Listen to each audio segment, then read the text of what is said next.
Yo, yo, yo. What's up, guys? Good morning, good day, happy Thursday, happy Thursday. What do you guys talking? Hey, what? Someone, well, of course I do, yeah. I mean, who wouldn't be a fan of me in the Princess Leia outfit? I may or may not also have a mankini that I just put on from time to time for a nice surprise for the wife, you know what I mean? Look, would that surprise anybody? You know what I mean?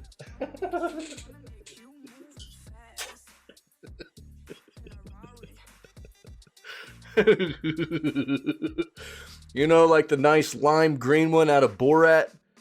May or may not. I'm not gonna confirm nor deny that. But I quite possibly, yeah. The whole thing, the whole shambazzle, dude. You know, from battle cheeks all the way up and over. You know what I'm saying? Stepped out.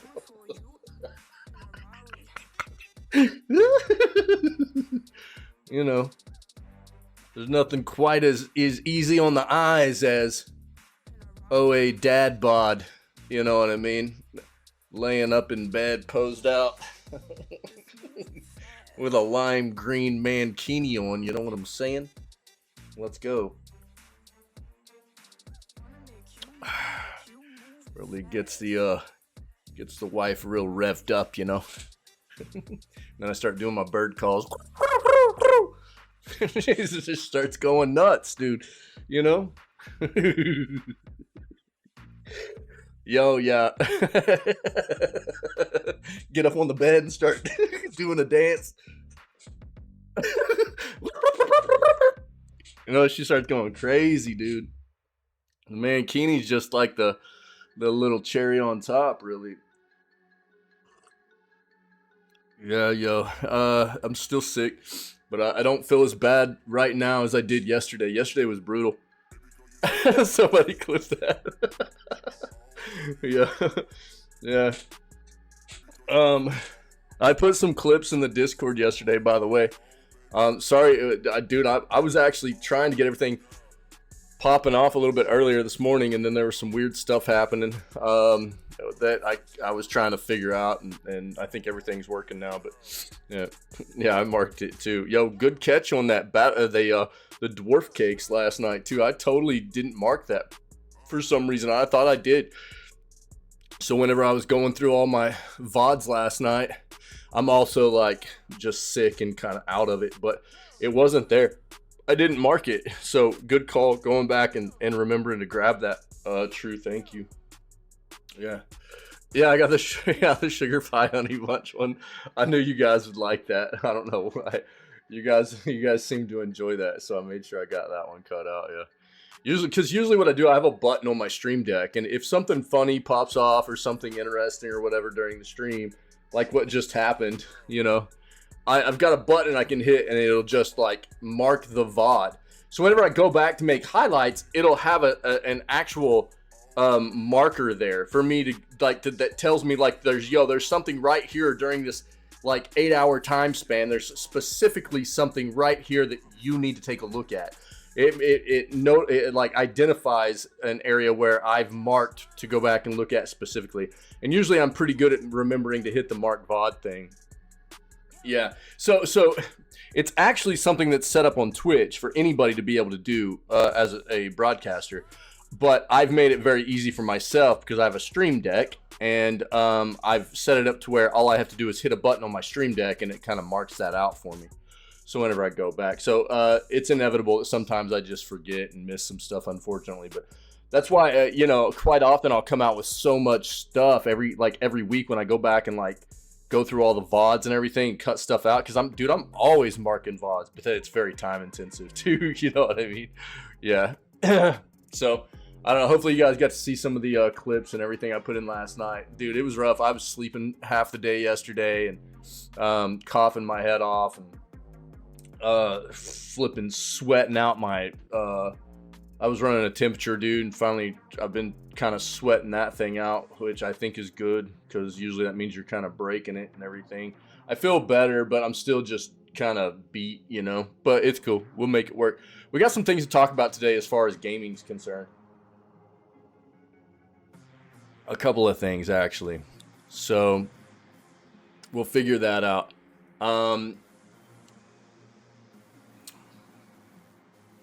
As for what we want to do today, there's going to be a lot of gaming to get done before the Game Awards happen tonight. So if anybody doesn't remember, that's kind of the game plan for today.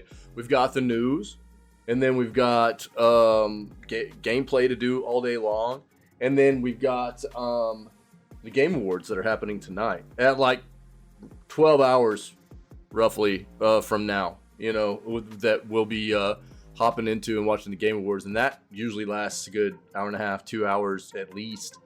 So this will be a nice like 14 to 15 hour stream or something today. So I tried to make sure that I was resting up as much as possible yesterday, and I think we're good to go. I feel better than yesterday. The kids are getting better. The wife and I are still trying to get over it. We got it after the kids did though, so we're kind of, I think, hitting the back end of it though, which is good. So I don't know, it's good to see you guys. It's always good to see you guys after the day off and stuff, man. I didn't get nearly as much done yesterday as I wanted to, but I guess, you know, if I was going to be sick, being sick on the day off is the best way to do it, you know. So yeah. Oh dude, I'm sorry, Gabs, that sucks, dude. It feels like everybody's been sick. True's kid's been sick. My son got it, then my daughter got it, then my wife got it now, and then I got it, dude. Yeah, it's that time of the year, dude. There's just stuff going around. Syek's been sick. Dude, there's been a ton of people. I think Cappy hadn't been feeling well. There've been a ton of people that have been sick, man. So luckily this one doesn't, like, dude, because I was just sick at the end of October, man. And it seemed like one that lasted forever. Like, it lasted forever. Couldn't get rid of the cough and everything. And this one doesn't seem near as bad. This one seems like it's like about two kind of rough days worth. And then just like a little bit on each end of it. Doesn't seem quite as brutal. Thank God. But my son was a little bit nauseous with it. My wife was a little bit nauseous with it. It didn't really affect my stomach, but it just sucked, you know, congestion, stuff like that. So I don't know, whatever anybody's dealing with, I hope you guys start feeling better. I hope your family members start feeling better, man. It sucks. I hate being sick, man. No, you just got to turn on your antivirus, Ferret. You just got to turn on that antivirus, bro. You'll be fine. Same here. How's your kid doing, True? Yeah. What up, Ferret? What's up, dude? All right, let's go ahead and do what we do, man. Let's start diving in here and get into video gaming news for today, December 7th. Let's go. Let's do this. We got some stuff to talk about, too, so I'll bring it up first here.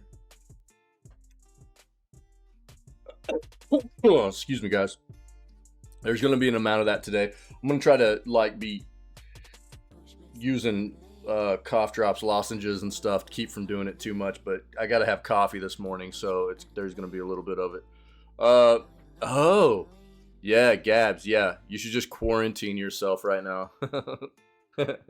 Or maybe it's the right time to get sick, you know. Get sick now, that way you don't have to worry about getting sick while you're on vacation, you know.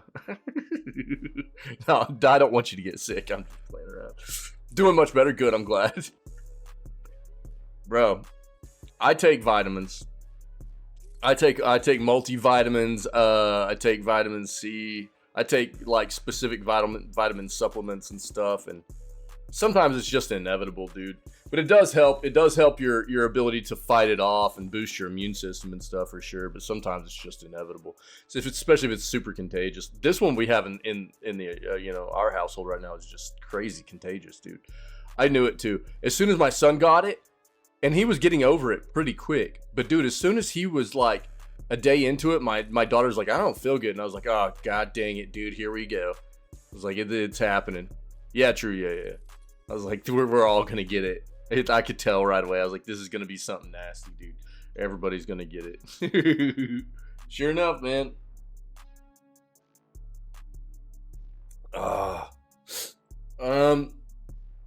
Okay.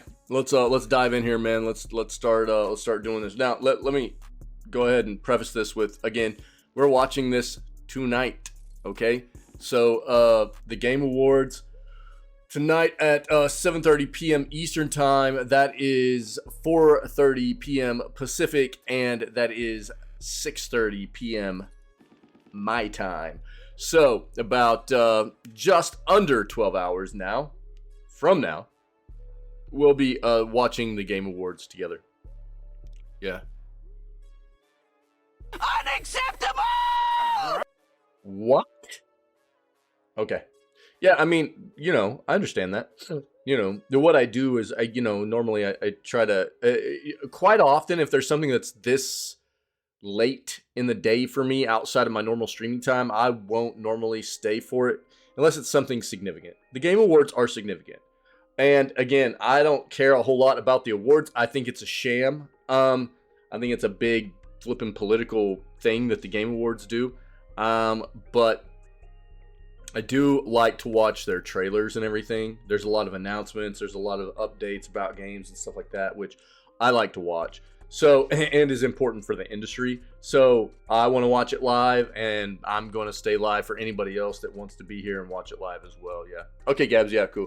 So I respect that, dude. I know there's going to be a lot of people that aren't probably going to be able to hang out for it because it's outside of our normal stream times for the channel, but it's okay. There'll be an amount of people that probably hang out for it too, and that's why I'm going to do it, So, but we'll miss you, Ferret.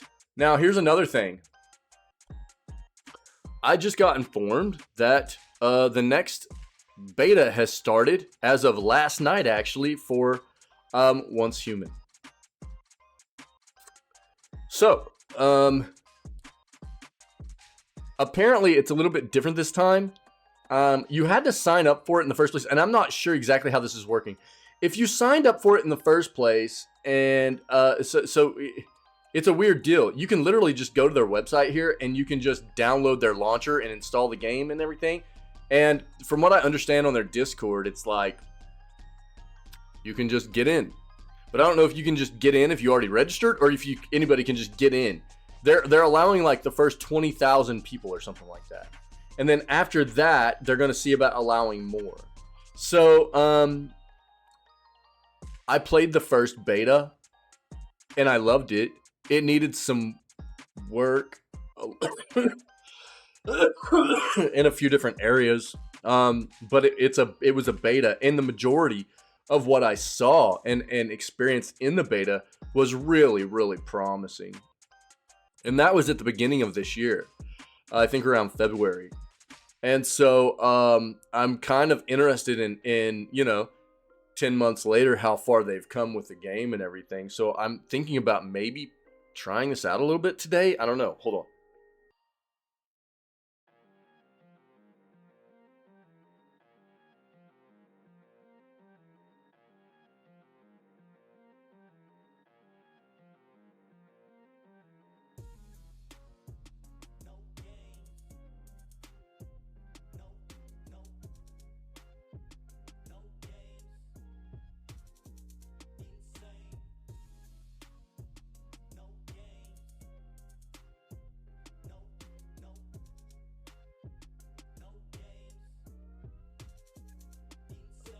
All right. Sorry.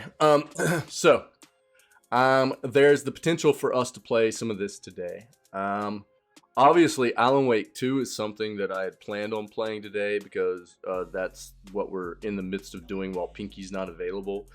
But the fact that this has come about has piqued my interest a bit into jumping back in here and just trying out Once Human.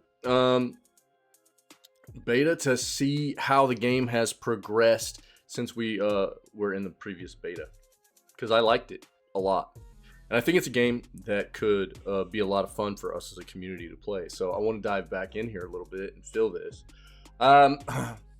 There's always the possibility, because it's going to be a long gameplay day. It's going to be the possibility of us to do a little bit of like maybe some Deep Rock or something like that too, just depending on who's around and if anybody wants to do something like that. But the majority of the day will probably be just like Alan Wake and maybe trying this out. I don't know. I might even start out with this if I can get it going. But we'll see. Okay. So let's go ahead and, by the way, I've got some new articles and stuff in the YouTube channel. You'll see those. Those probably went public this morning, as well as the full news segments over the past week should be up later, probably either tomorrow morning or tomorrow night. But there are already some articles up. I tried to get as much done as I could yesterday, feeling like crap, and I spent a lot of time resting and everything, dude, trying to get over this to make sure I'd be here for today. So sorry about that. Oh, plus trying to take care of other sick family members and stuff too. So, yeah, we've seen it. This was actually, I saw that this was actually hilarious. Elon Musk does not like GTA, despite being a video game fan, and it was because he said that he couldn't he didn't like committing the crimes. Dude's literally a corporate criminal. You know, to a lot of people, and it's just kind of funny. It's ironic that that was like his statement.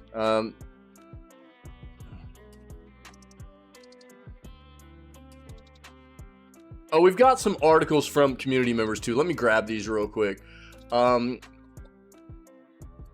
From both Ferret and Vault. So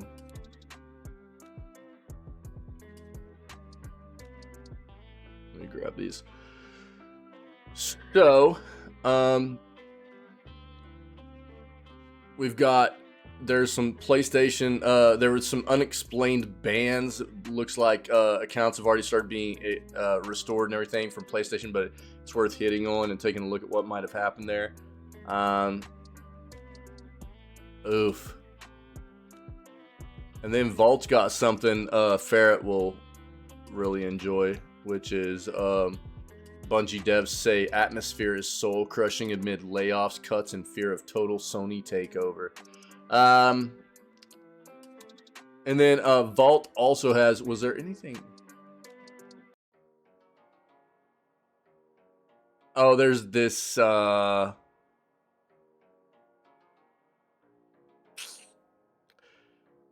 there have been, I mean, this is something else Ferret brought to my attention, which is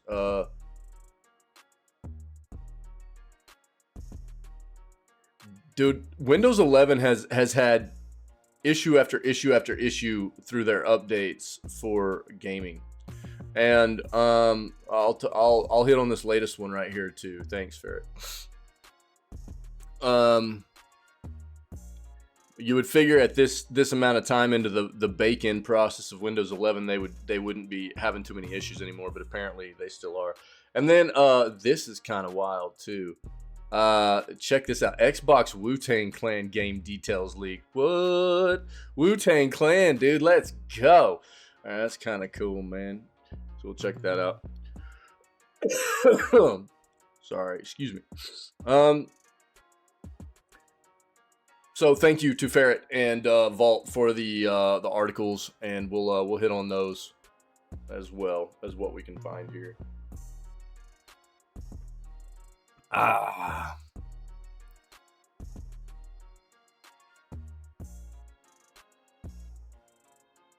PlayStation gamers can grab new free download now. See what this is. New Steam sale contains some of the best games ever.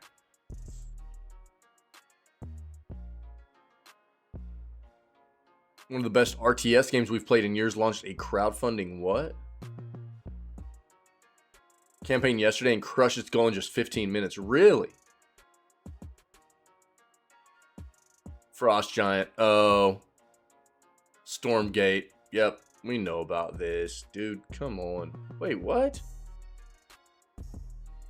These are ex-Blizzard devs, by the way. We'll talk about this. But, bro, I thought they were already well into development on this. They started a new crowdfunding for it? Weird. Well, we'll see what's going on there. By the way, I do have our date set up for basically the 5th through the 7th because the stream was down yesterday for our normal day off, right? So I normally do this, but just so everybody knows, I am trying to grab all the deets, all the news from anything we could have missed over the day off yesterday.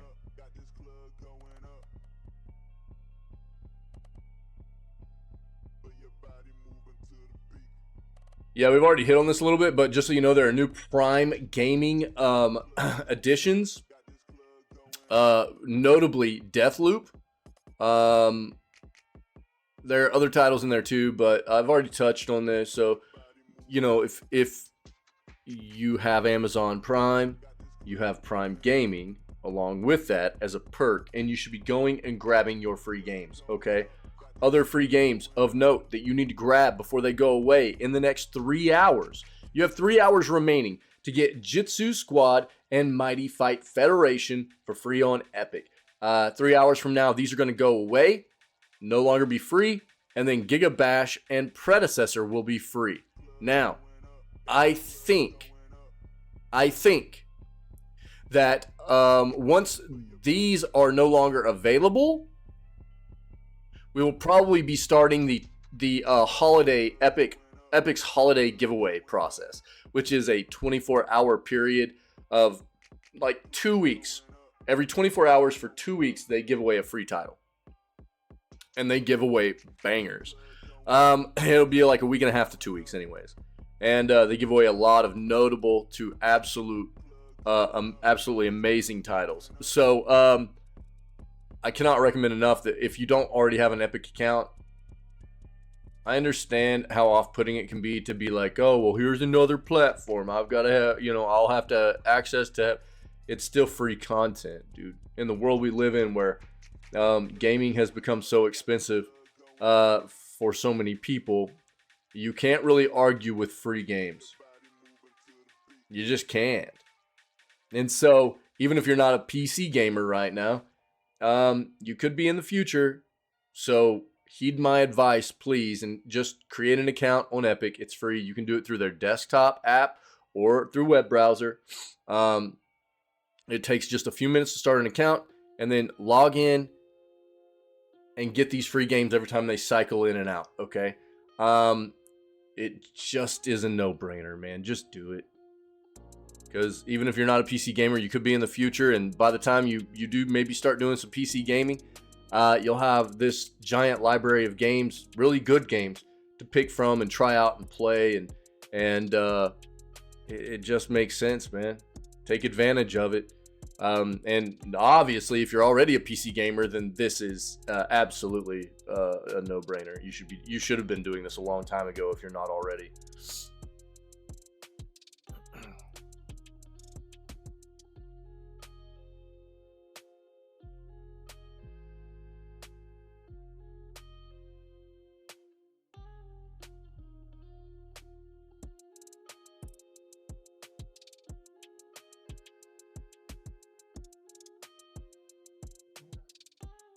Agreed. Accessibility in gaming, when we all play, we all win. Yep, no doubt. Yep. Which is, I'll go right back up here, why it sucks so much to see controllers being made by these, like first party controllers, accessibility controllers being made by the likes of like Xbox and PlayStation. They cost more than regular controllers do, because that's just another hurdle for anybody with a disability. Not only have they always had a harder time getting into playing games than, quote unquote, a normal person, somebody without disabilities, right, has had to deal with getting into gaming in the first place, but now they have to pay more for the accessibility options they need to play games as well. And that's unfortunate, that they can't at least try to get those prices to the same price point of a regular, one of their default controller. It's just unfortunate, man. But accessibility is becoming a more prominent, an issue that is being addressed more prominently in the industry, which is good, and it needs to be.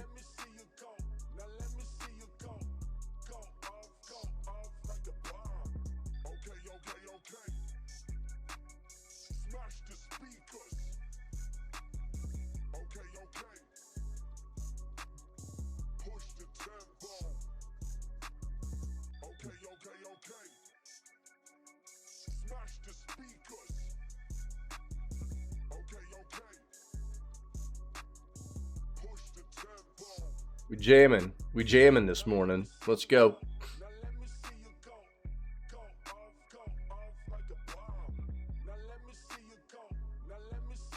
What is this?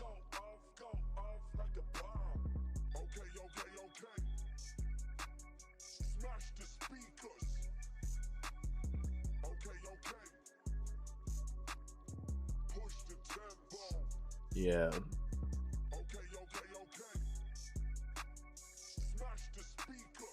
Yeah, we knew this was gonna be an issue. We've talked about the pros and cons behind it as well. We'll touch on it again today. It's been a while since we talked about it. The Xbox's third-party controller ban. You know, it's a two-sided coin, a double. You know what I mean? There's reasons why I can see why it needed to be done, and there's a downside to it as well, right? I mean, it's unfortunate in a lot of ways, but I can also see why it needed to be done. We'll talk about it. We'll read that. We haven't really discussed that since it went into effect. We touched on it like in early October when we knew it was coming.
I mean, according to the trailer, what's driving the craze around GTA games? Apparently, it's the dystopian idealism of Florida Man. I mean, if you didn't see the flipping GTA 6 trailer, bro, it is literally like Florida Man'd out.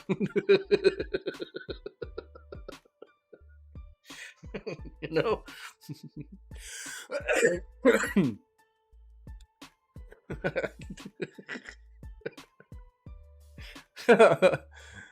Jesus.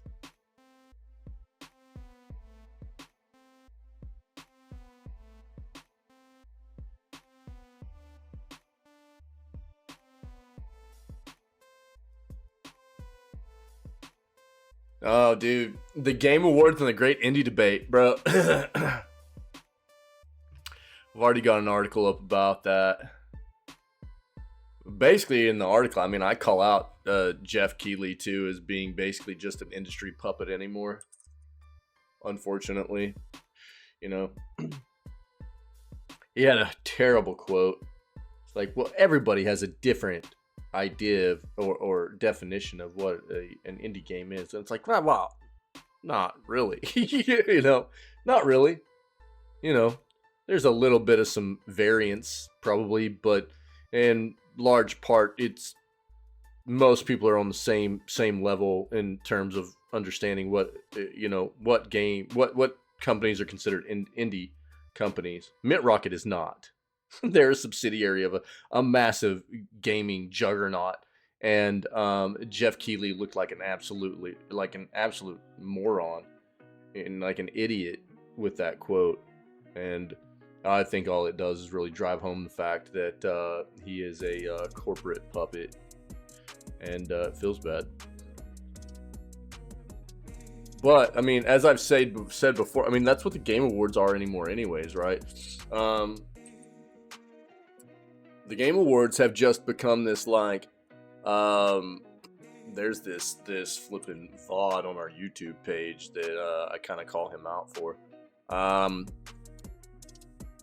why I like the Golden Joystick Awards. I've talked about this before. Golden Joystick Awards are just community voted, which is the way it should be, you know, as opposed to the Game Awards, which we will watch tonight. And you can vote on them, but don't be misled in the fact that you can literally look it up on their website and it says the community votes, the votes that people actually put in for the awards and everything only account for 10% of the weight for each award given.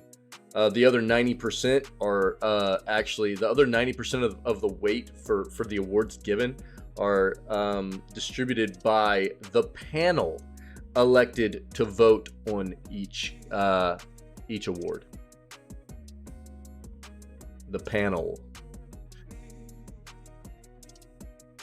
So I mean, it's a sham, really. It's an industry-driven showcase, is what it is. It's, you know, they're gonna give the awards to who they want the awards to go to. They're gonna, you know, if they want this indie award to go to Dave the Diver, they're gonna give it to Dave the Diver, whether we like it or not. And it's all because of what the Game Awards have become. Sorry, but it is what it is. People can argue with that all they want, but I mean, it's clear as day. I mean, it's flashing lights. That's what this has become. And I mean, I like watching the Game Awards because it is such a huge thing for the industry. It's become one of the biggest showcases of every single year for publishers and developers to showcase their trailers and announcements and stuff, and that's why I watch it. But putting any kind of stock into the awards or anything like that, nah, shouldn't be doing that.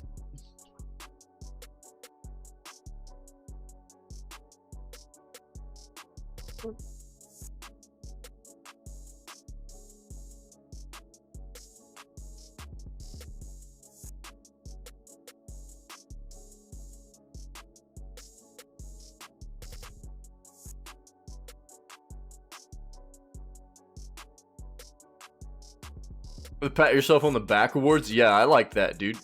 I like that.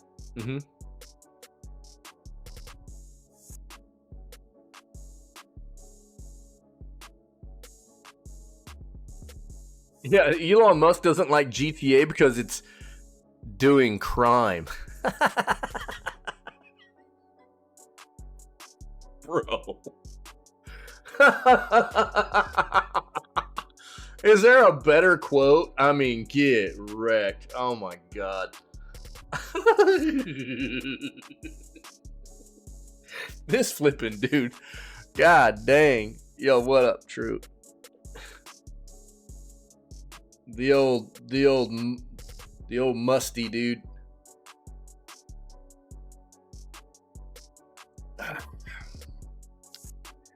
How funny is that quote, dude?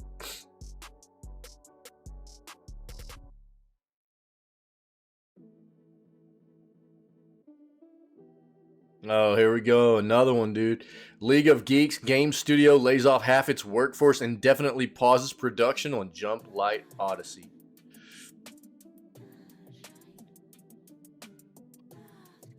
Every single day.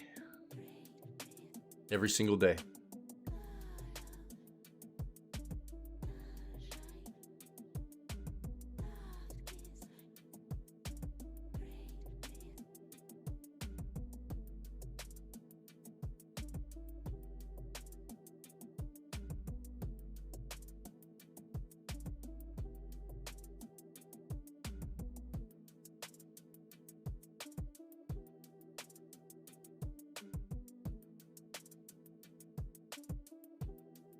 We're going to be getting, like, the news segments are just going to be, like, polluted with the GTA 6 stuff for weeks.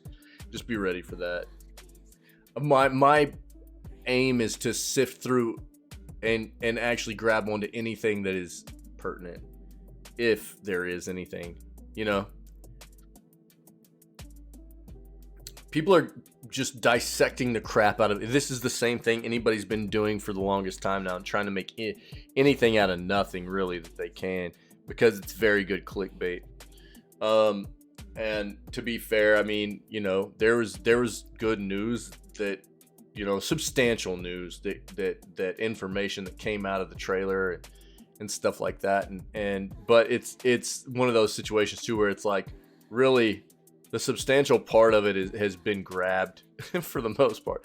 And a lot of what people are going to be trying to do now is just make as much clickbait as possible. So I'll do my very best to sift through all that I can and not feed into the clickbaitiness that's happening.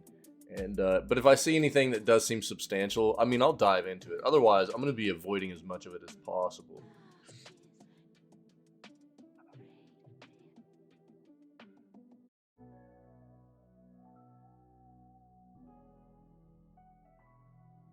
$80+ PS5 games discounted for the holidays from $15. Let's see it. Dude, the Fallout trailer looked absolutely awesome, dude. I thought it looked great, man. And I can't wait. Cannot wait. Let's start doing some watch parties, dude. Heck yeah. Wait, what?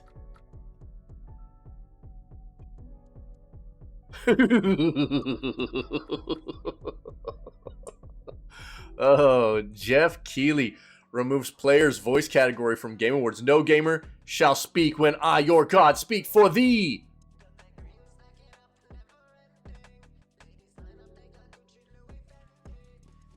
Oh my God, the only award that was entirely fan decided, the player's voice, has now been removed.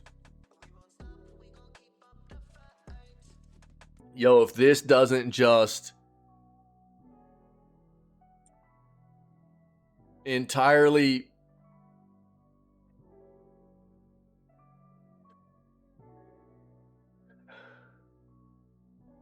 give everybody, yeah, I mean, everything that I've been saying, that I've been perceiving about what this is, if this doesn't like hold that up now, I mean, what is anybody supposed to think, dude? Oh my God, I'm actually like, oh Jesus Christ. I love the picture they made of him though. Look at this.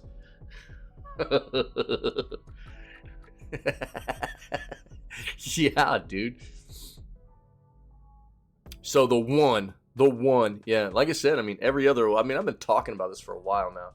The only award that was entirely fan voted, they've now booped it out, dude. All the others, it's only 10% of the weight is from fan vote. The other 90% is from their panel that they elect. Totally rigged. Yeah, it's super rigged.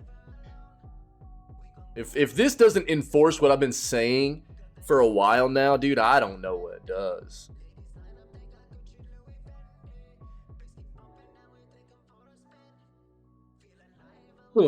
Yeah, we'll dive into this one pretty nicely.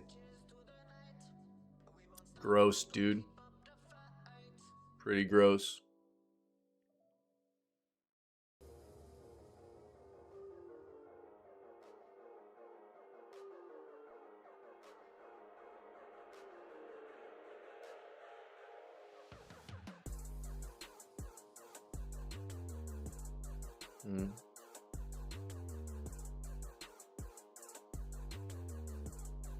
This game does look cool, but God, it hard on the eyes, man. We've seen it. I'm not gonna dive back into it.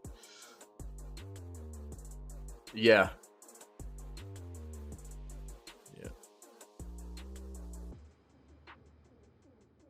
All right, let's go ahead and let's take a look at all this stuff we got here, man.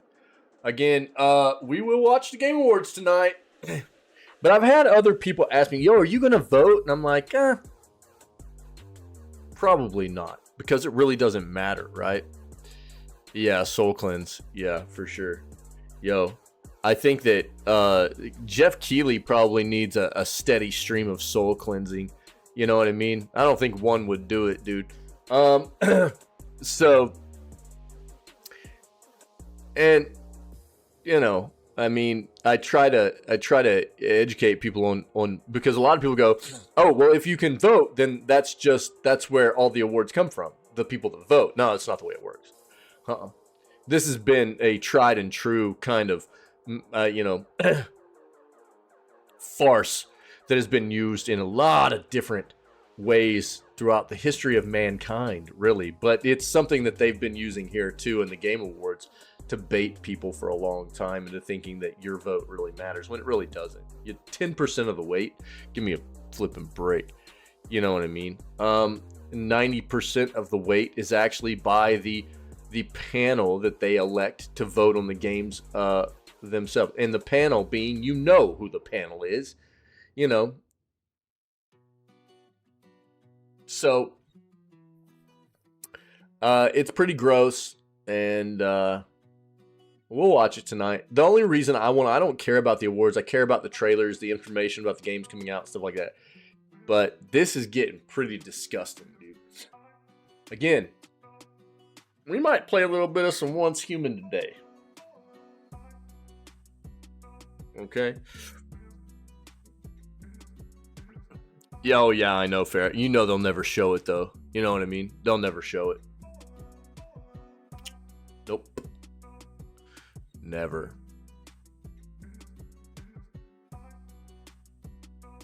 So, unfortunate, but I think the best we can do is just keep educating people on why the Game Awards suck, and the Golden Joystick Awards should have much more clout in the industry for us as the consumer and gaming enthusiasts.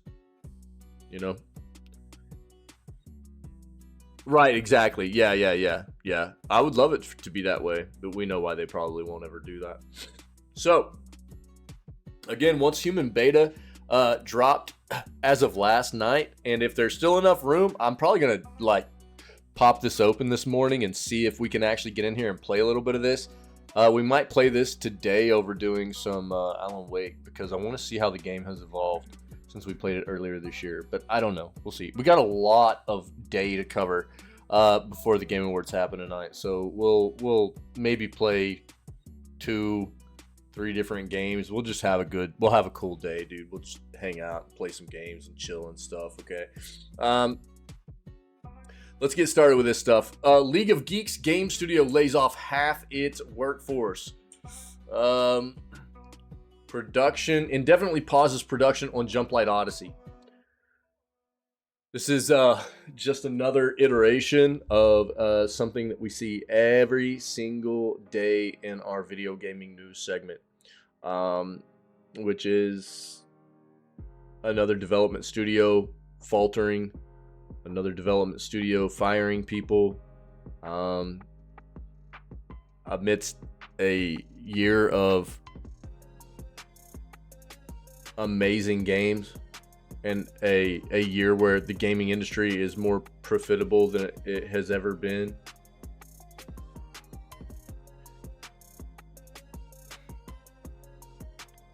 I've talked about it so much, you know, I'm like broken record on this front now. It sucks. Sucks to talk about it every single day, man. One of Australia's largest independent video game developers, League of Geeks, has made half its studio redundant and indefinitely paused production on Spaceship Adventure Simulation Jumplight Odyssey. League of Geeks publicly announced the layoffs this morning. 31 staff and contractors working on Jumplight Odyssey, including members of the operations and publishing unit, were laid off. Trent Kusters, co-founder and studio director at League of Geeks, told staff of the redundancies during a Zoom meeting on November 17th. Alongside Jumplight Odyssey, the studio is also developing a remake of cult classic strategy title Solium Infernum. Mr. Kuster said Solium Infernum was also at risk, but the studio managed to secure loan financing to ensure completion of the game and prevent the studio's closure. We're going to give everyone redundancies if that didn't come through, Mr. Kuster said. We've narrowly avoided the end. The Melbourne-based studio, founded in 2011, began work on Jumplight Odyssey, or JLO as it's nicknamed, about 3 years ago. The game launched in early access where players can play the game before it's completed in August. The studio is working to complete the game for its full launch sometime late 2024. The struggles at League of Geeks are a reflection of a broader trend across the tech and video game industry of this year. Unofficial estimates put tech industry layoffs beyond 240,000 across the world, while the games industry has seen around 7,000. Studios contacted by the ABC suggest that after the boom years of the pandemic, publishers and investors have simply stopped spending big on game development and have become financially risk averse. As a result, Australia has seen studios pause major projects, cut staff numbers dramatically, or practically shutter because of increasing interest rates, a weak Australian dollar, and ongoing economic uncertainty. League of Geeks saw great success with its first game, Armello, and has been able to attract grants, government funding, and investment for more than a decade. It was named the Studio of the Year at the Australian Game Development Awards in 2020. Earlier this year, there was a feeling its fortunes could start to change. The Rip Zone. At every quarterly company-wide meeting, or all hands as they're known, studio leadership provides an update to the team on the studio's financial situation.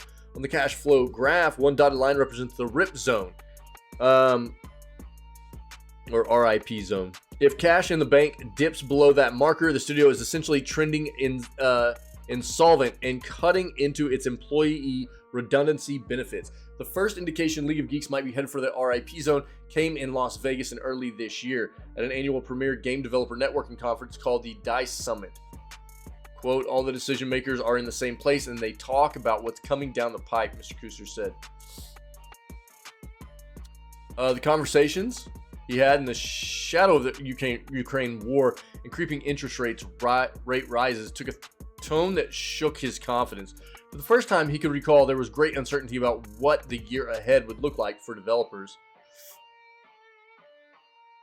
When he returned to Melbourne after DICE, he secured financing to keep the studio's two projects alive until November, predicting the team might hit the RIP zone by the end of the year. By October, things had changed. The choice. As Melbourne International Games Week approached, Kusters and the team were in discussions about investment opportunities with two of the largest game companies in the world. But shortly after League of Geeks showing during video game convention PAX at Sydney's SXSW Festival, Kuster said he saw essentially every single cent of money pulled off the table. One of the deals that had the potential to secure the studio's future beyond 2026, according to Kusters. But as it came time to sign, the publisher's investment team asked to jump on a call. My stomach just fell to the floor. I was like, this is not a good news call. The investors pulled out, setting an internal change of process that effectively put a stop to all investments. The shift put League of Geeks in a bind with just 3 weeks to go before they'd hit the RIP zone. Kusters tried to secure a deal by calling other studios and investors, hoping to save all of the studio's staff and its two video games, but couldn't pull it off, which meant the team would have to dip into the RIP zone and employee benefits, or pull the plug on one video game to save the other. We had to make the incredibly devastating Sophie's Choice decision, Kusters said. It was just a financial logic puzzle to choose Solium Infernum over Jumplight Odyssey. Kusters said the studio will now look to tie a bow on JLO, stressing the game is not canceled, though it may look like that in effect. He is hopeful the team can secure further financing in the future and resurrect it, bringing it to a full release. We believe in it. We want to see it go out the door, he said. The fact that we have to pause the game is just as brutal. Just a brutal reality of the financial implications of everything that's happening in the industry right now.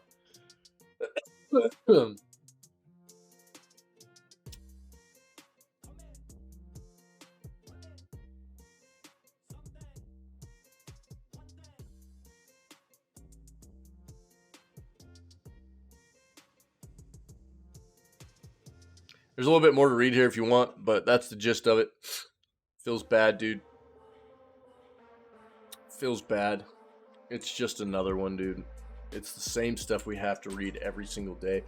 Heart and thoughts go out to the people that have lost their jobs here and are searching for something new. Again, I hope for everybody in this situation, whether it be from this particular situation or anybody out there in the world dealing with job loss right now.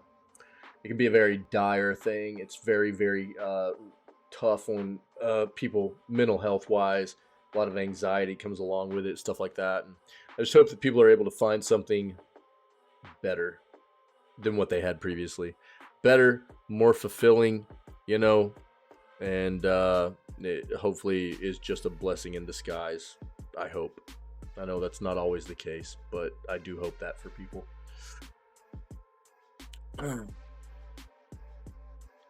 I did link that there if anybody wanted to read the rest of it.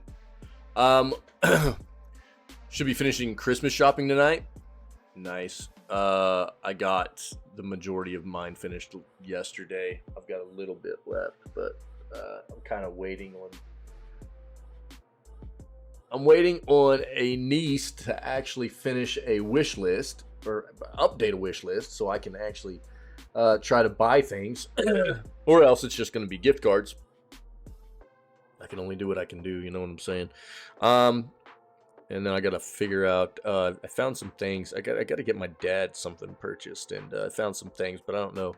I've got to make a decision between some different stuff. I don't know what I want to go with yet. So, trying to figure it out. But I'm almost done as well.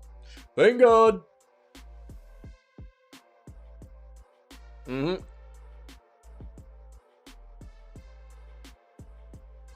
Yeah.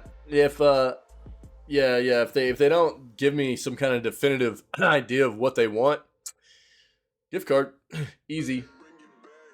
But it's coming down to the line here for getting things ordered for people, you know, especially like my side of the family. My side of the family doesn't live close to me, so I order things online for them. It has to be shipped there, stuff like that, you know, and it's coming down to the wire, man, for getting things ordered and to be sent and everything. And if you don't give me an idea, you're just going to get a gift card. You're going to like it. All right.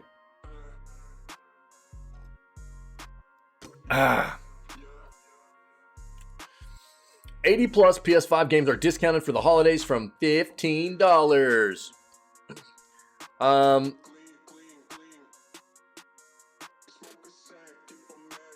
Cheapest options in Best Buy's PS5 game sale are Borderlands spinoff Tiny Tina's Wonderlands Next Level Edition, and choice-driven cinematic adventure The Quarry. Both of these games are available for just $15. Other affordable choices are Ghostwire Tokyo, Supernatural Forces in Japan's capital, and Deathloop, a first-person shooter that places you in the shoes of an assassin who's trapped in a time loop. This is free on, as we just talked about, free on Prime Gaming right now, by the way. So if you've got Amazon Prime, you should just be going and grabbing Deathloop for free on PC, okay? But if you've got a PlayStation, it's on sale. Stray is $32. Star Wars Jedi Survivor, $33. Some sports games, Diablo 4, some other sales in here. Take a look. Might be able to still get some sales on some stuff if you're in the market.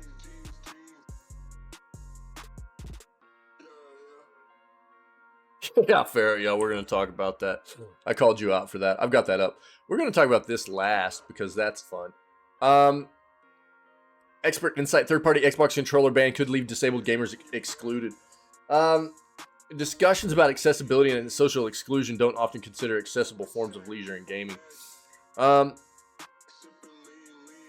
it comes to accessibility in gaming, Microsoft takes 2 steps forward with the Xbox Adaptive Controller, but a giant leap back with its ban on third-party devices.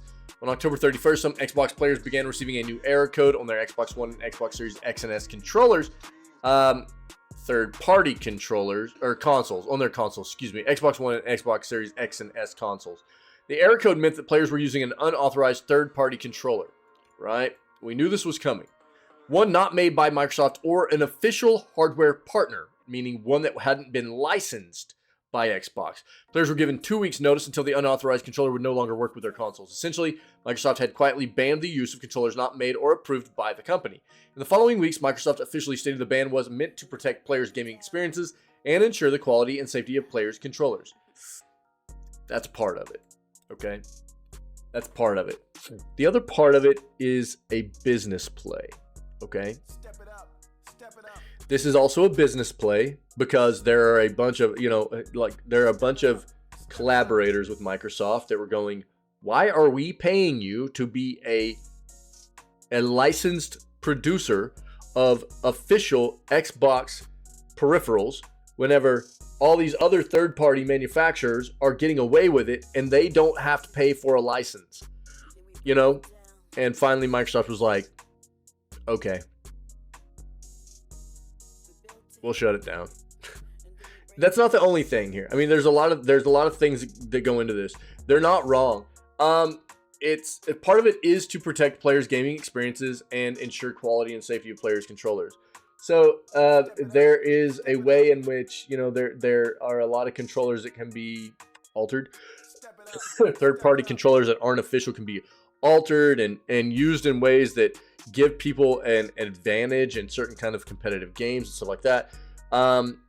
So there are reasons why this is kind of a good thing, you know, but it also is a pretty catastrophic thing to a lot of other. There are a lot of people that have collected a lot of third-party, unofficial, unlicensed peripherals to use on Xbox's platform for many, many years now, and it's really been a brutal thing for them to deal with now that they're all just being shut down, right? The ban, however, presents barriers to many disabled gamers who may use third-party controllers for accessibility reasons. Social exclusion and accessibility. When we talk about accessibility and the social exclusion of disabled people, we often do not consider accessible forms of leisure to be important. Most people don't, I feel, as well. I do. I want everybody to be a part of this world that I love, you know? And I think that accessibility has taken a back seat in this industry for far too long.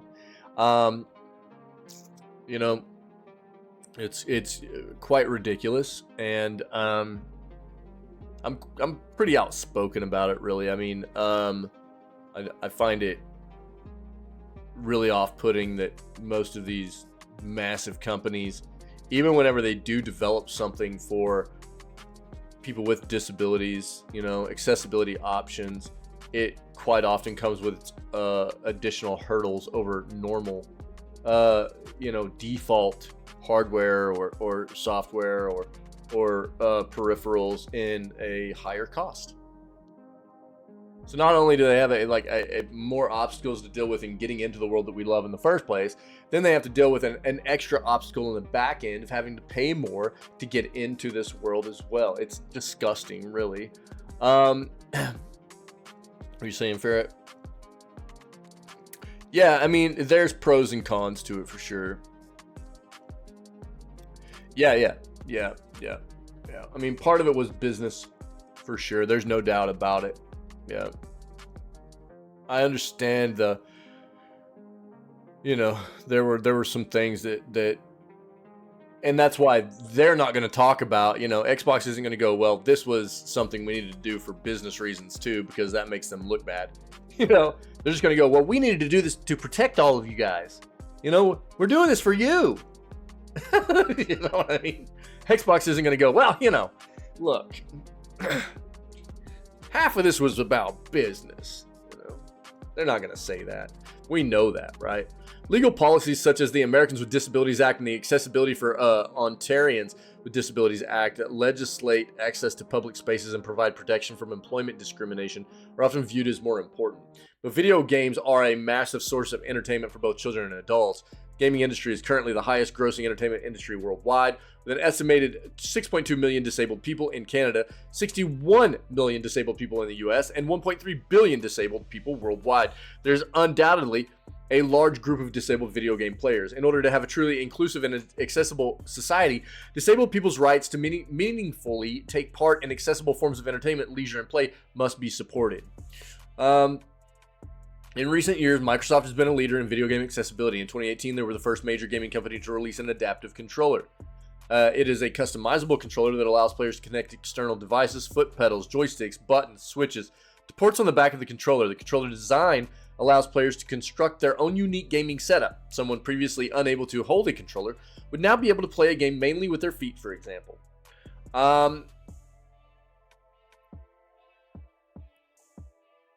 Disabled players have made their own accessibility solutions for years. Right. Unfortunately, they've had to.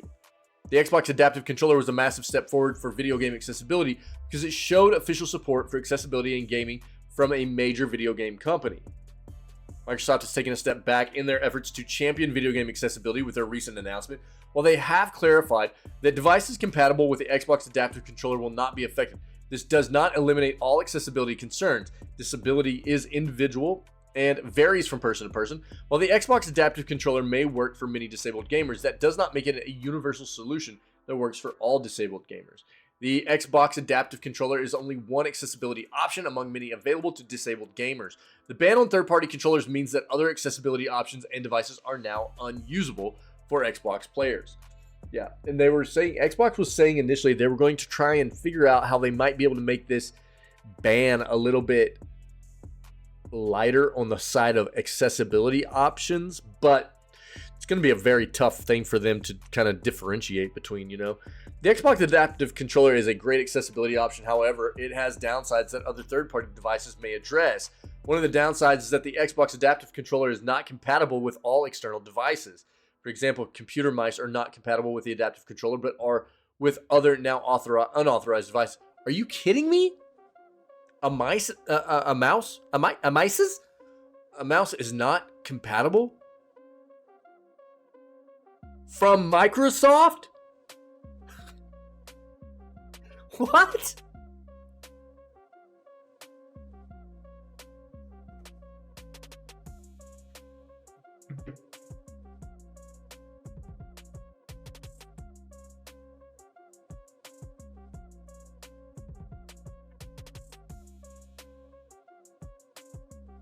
Literally, the developer of the largest computer PC operating system in the world.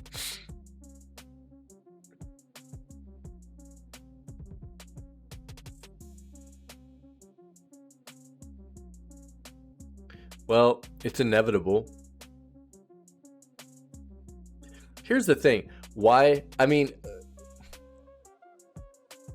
there's no real reason not to.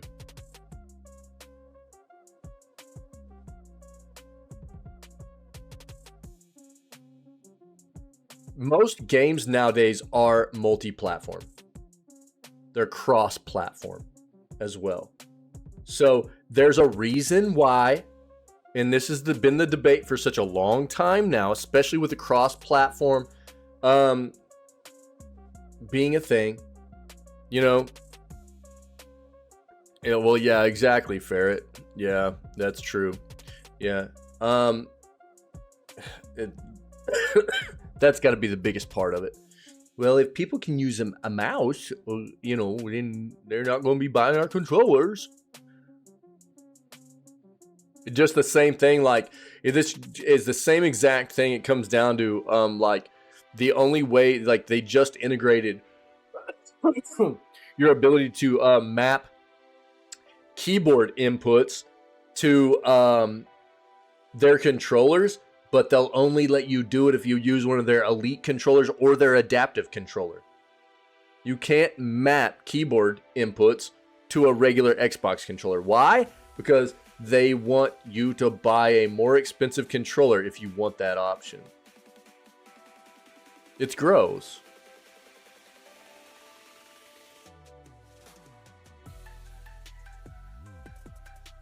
It's disgusting.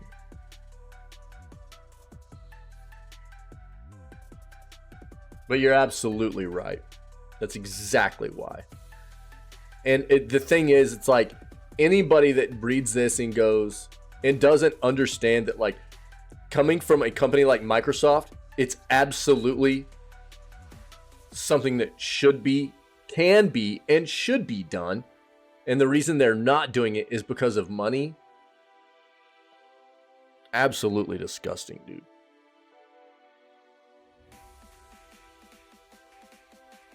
Again, we're talking about accessibility here. And the fact that accessibility means the people that need something like an adaptive controller need as many options as possible.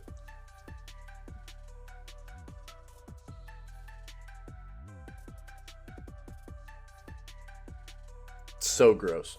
Another downside of the Xbox Adaptive Controller is the cost. $130. I talk about this all the time. This sucks. External buttons and joysticks can also run a high price, with some popular buttons retailing for $75. This is on top of the initial cost of buying an Xbox, which can range from $380 to $650.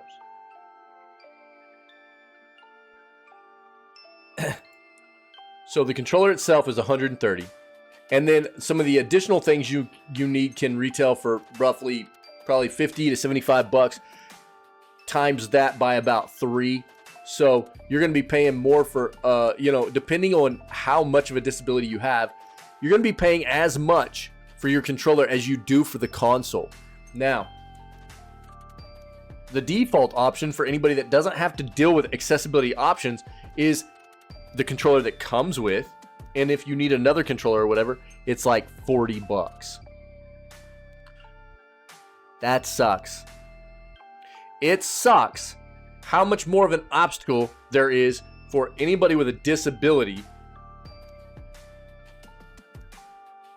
What they have to pay to get into this world and enjoy the same things that we all enjoy. That for all of us that don't have to have accessibility options, it's really unacceptable. It really is. I understand business. I get it. Some of this stuff might need more of a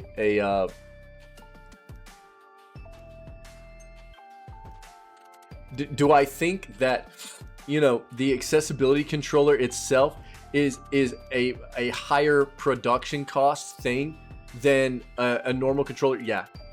Okay, so I can understand why it might need to be a little bit more than a normal Xbox controller, but is it really? You tell me they're not marking that up just absurdly.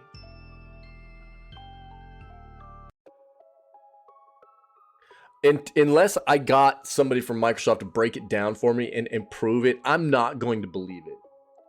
I'm not going to believe they're not just stupidly marking up this price over what they're actually, having to put into for producing it. And that sucks. Especially when you consider how much other stuff people are having to buy to go along with it just to get in to play games that have accessibility issues, that have disabilities. According to the 2017 Canadian Survey on Disability, disabled individuals are more than twice as likely as non-disabled people to live in poverty. God dang, dude. Disabled people also earn 12 to 51% less annually. While we cannot think about the price of assistive technologies like the Xbox Adaptive Controller as an accessibility barrier, it can play a role in limiting the available options for many disabled people. Historically overlooked.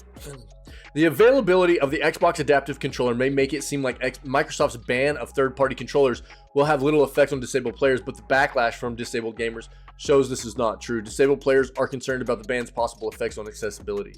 The video game industry has historically overlooked disabled gamers as a legitimate and sizable consumer base.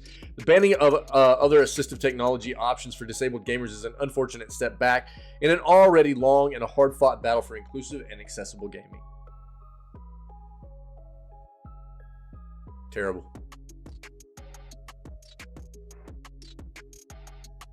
Sucks, dude.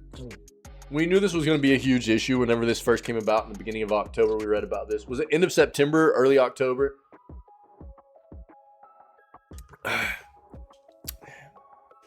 I've been calling out these companies for making their accessibility options too expensive for a while now, too. I hate to see it. I hate to see it. Yo, that's perfect. Yeah, lurk away, buddy. Apparently you're essaying right now, so that's cool. I get it.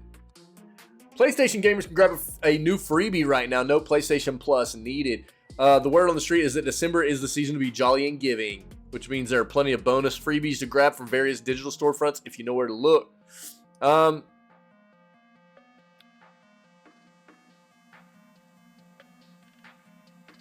Head to this link, reveal your voucher code.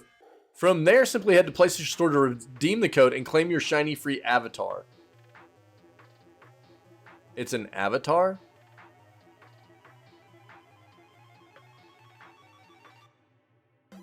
A set of 5 avatars chosen from the PlayStation Plus gaming catalog.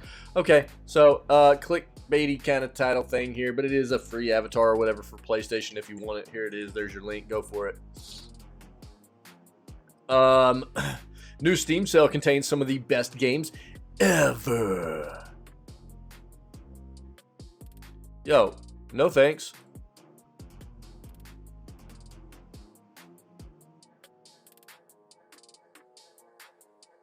Hi-Fi Rush, such a banger. This game is also going to suffer from recency, the recency effect, if you will.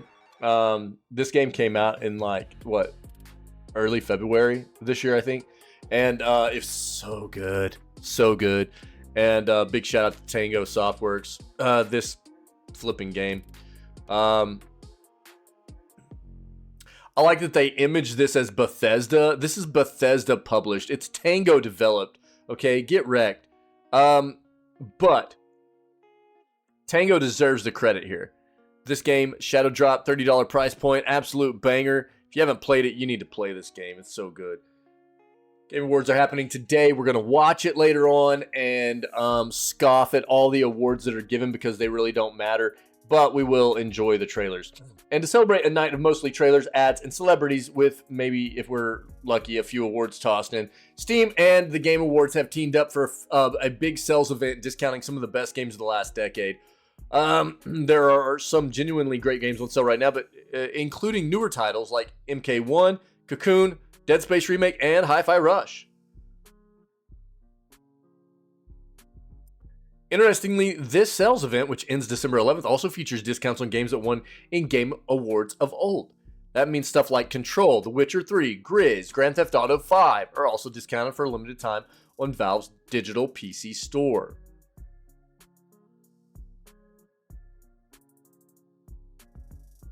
So 2023 nominees, a lot of these games are nominees at the Game Awards that are going to happen tonight. They've got discounts. So Company Heroes 3, $48. Terra Nil, $18. Vimba, $15. Hi-Fi Rush, $22. Viewfinder, $20. Diablo 4, $42. Starfield, $50. Mortal Kombat 1, $50. Star Wars Jedi Survivor, $40. I cannot believe that this game is going up for awards. Like, get flipping wrecked. There's no way. This game released as a half-ass finished product, and it's up for awards. Just Jesus Christ, I hate it. Did you just get a Mortal Kombat flawless victory, bro? I've never seen that. Actually insane. That is hilarious, bro.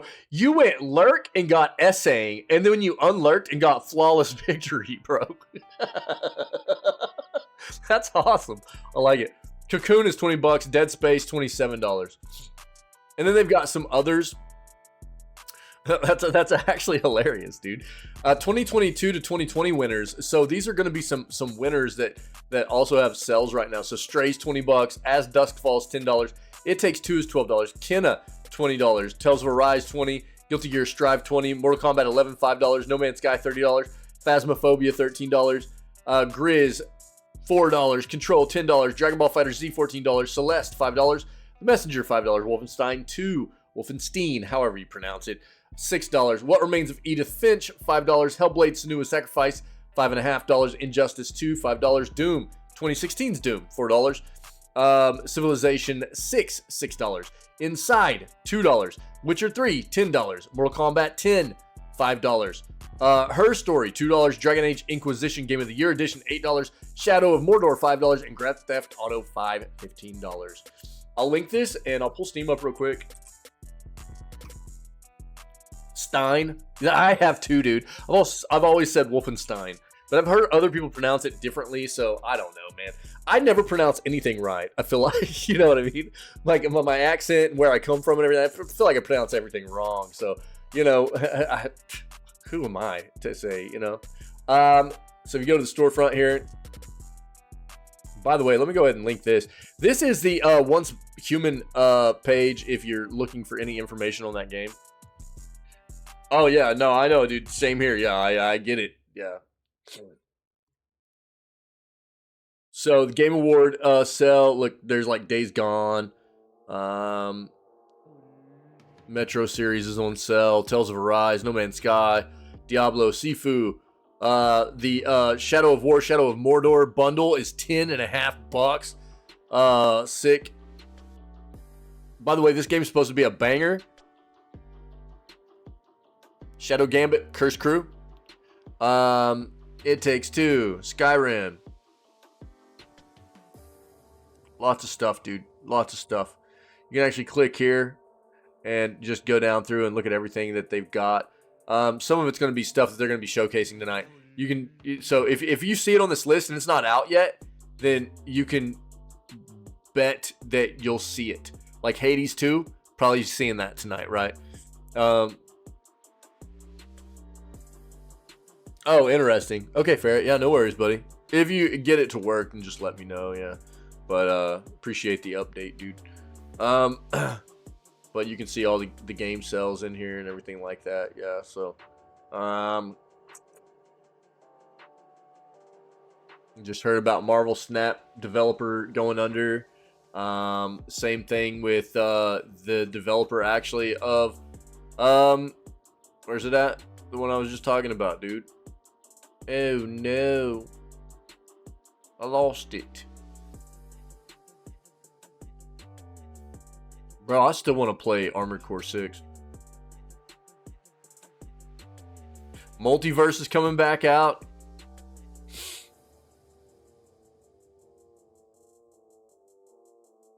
Surprising that Guardians of the Galaxy isn't on sale, because this game goes on sale a lot, and it's supposed to be really good.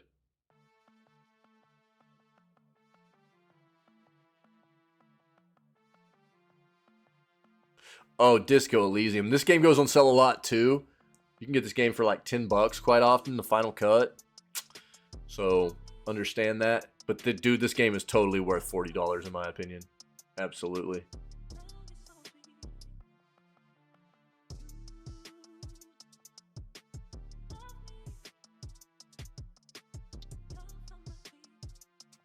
Yeah. Go take a look. Plenty of stuff on the store.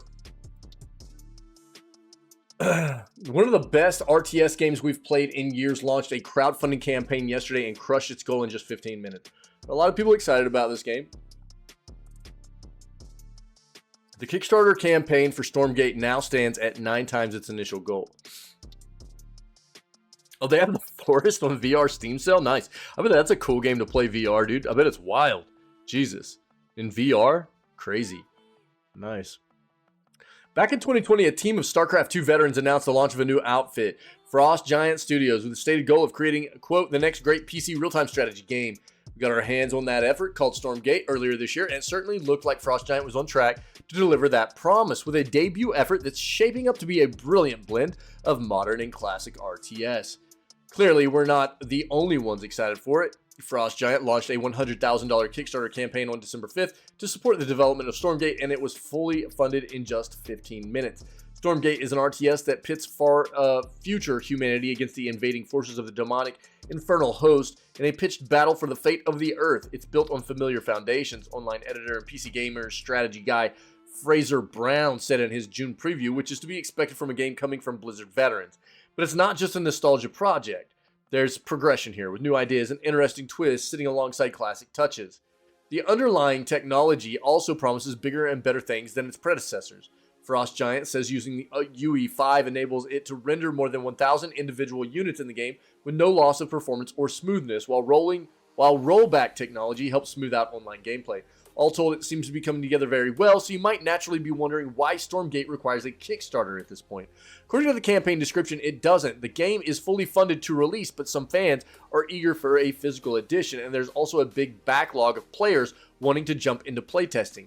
Quote, we think we've put together a truly special collectible for our most dedicated supporters, but producing the Stormgate Collector's Edition will require a commitment from our players to cover our manufacturing costs, Frost Giant wrote.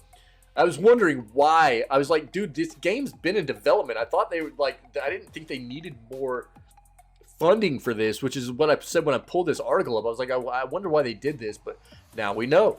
We have, quote, we have also received countless requests for beta access. Scaling online multiplayer testing for a massive audience can get very expensive beyond what we can support without additional funding.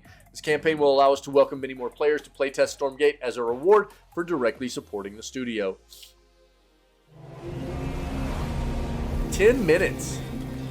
Hello and welcome to the Stormgate Kickstarter. I'm Tim Campbell. I'm the game director and president. each with their own unique gameplay, their own unique identity, and core mechanics that are Infernal unique to Host, them. go, dude. We began developing Stormgate by focusing on our 1v1 mode initially, and this allowed us to make sure that the game was responsive, units felt good, and the game blew us away. The response it looks to familiar, our does earliest it not? alpha test was that it was Skyrim's already nice VR incredibly Steam, so yeah. fun. And so we've carried that with us forward into other modes. Discovery, this is Command. Nice. We're kicking off early access with the first few chapters of an epic, sweeping campaign that will allow you to experience the story of Stormgate either solo I think we've or seen a good amount of this More before. replayable missions, there are more opportunities to cooperate. Some of the gameplay In and addition, stuff. enemies will be more varied. There will be more dynamic occurrences in every given map. One of our primary design goals with Stormgate Co-op is that it'll be a Dude, new I mean, it looks experience like every time you play.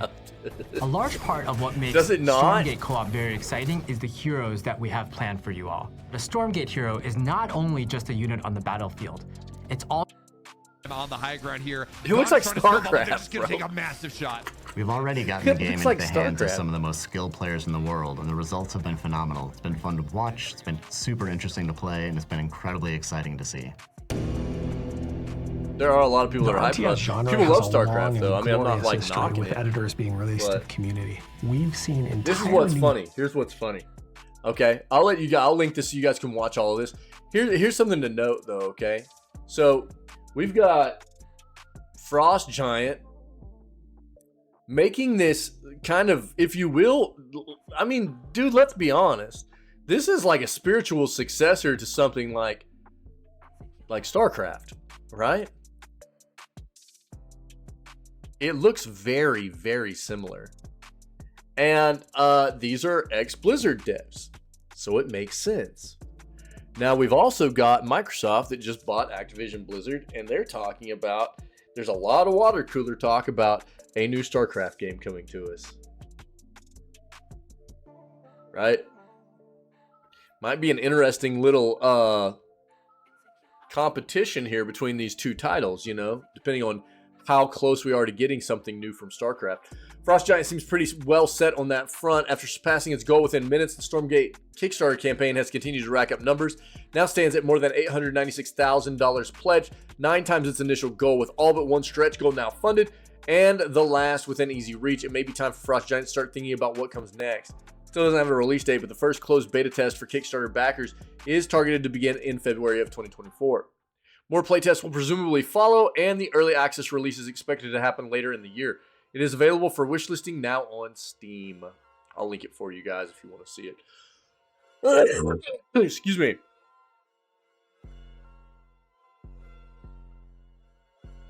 Yeah.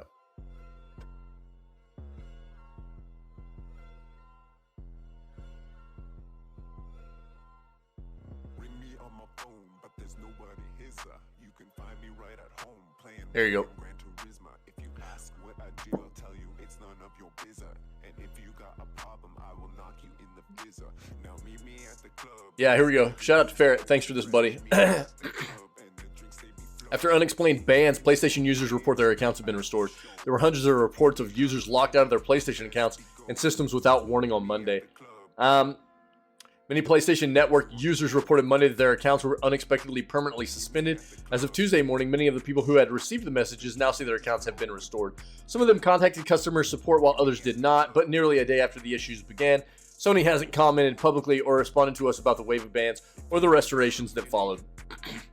A message to one user read, "This account is permanently suspended from PlayStation Network due to violations of the PlayStation Network Terms of Service and User Agreement. It's unclear how widespread the problems are.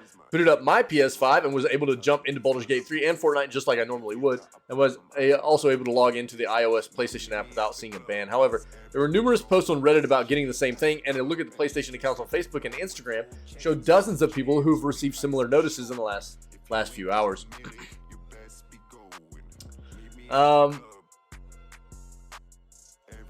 Obviously, people who received suspensions were understandably distraught, as they may have spent a lot of money on digital PlayStation games that they couldn't access. No network or account problems were listed on Sony's important notices PlayStation support page, and the company hasn't posted about them on PlayStation or Ask PlayStation social accounts on Twitter. I figured they would get it figured out pretty quick. That's a pretty bad botched there. It's not like we don't, excuse me, see this kind of thing happen from time to time. Different major consoles, you know. It's a phenomenon that rarely but occasionally does happen, and usually they figure it out pretty quick and get things sorted. Thanks, Ferret.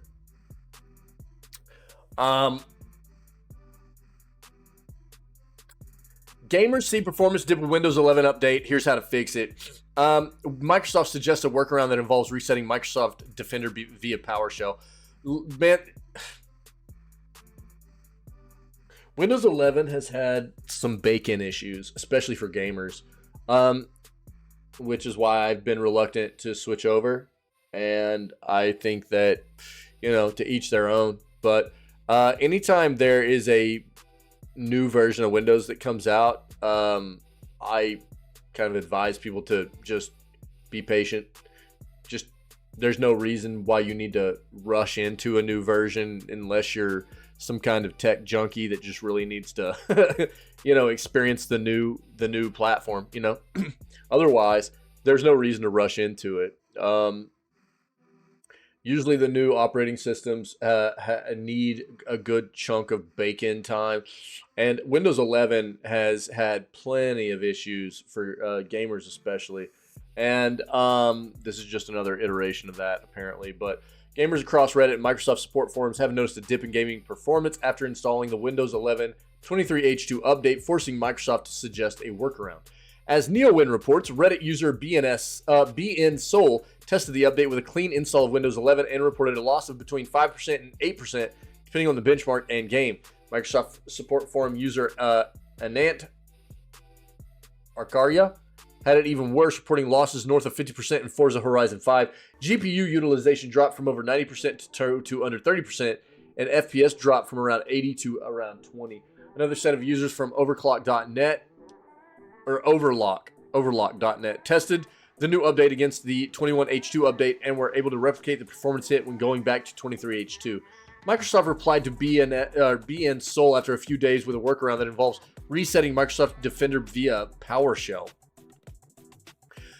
Quote, received an answer from Microsoft after 3 days. They told me to reset Windows Defender through a couple of PowerShell commands, which are defined here. Then in Windows 23H2, open Windows Security and enable memory integrity under the core isolation settings. Restart and hypervisor should be running. Virtualization security will be enabled, and that fixes the CPU performance issues. CPU now performing as in 22H2, where I had the security features disabled. As Extreme Tech notes, the problem seems to mostly affect AMD CPUs, old and new. If you're experiencing a degraded CPU performance in games or apps, apply the workaround listed above and say a silent prayer to the silicon deities, they write.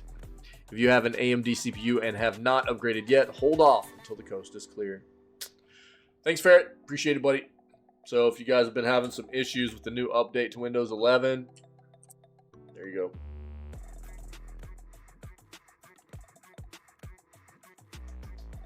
Well, yeah. I mean, that's always an inevitability, right? Is like, thanks for the date. And if people aren't aware, I mean, that's always a situation that comes about with every version of Windows. Eventually, it quits being supported, right? And when a new version of Windows comes out, like we do have Windows 11 now, Windows 10 will eventually quit being supported. But it does take quite a while, because they understand that it's going to require time for them to get the new version baked in appropriately. It requires a lot of updates. They have a lot of work to do on their end to make sure the new version of Windows will be very, very stable and give everybody appropriate time to convert over, right? I know Ferret knows this, but I'm just telling everybody else.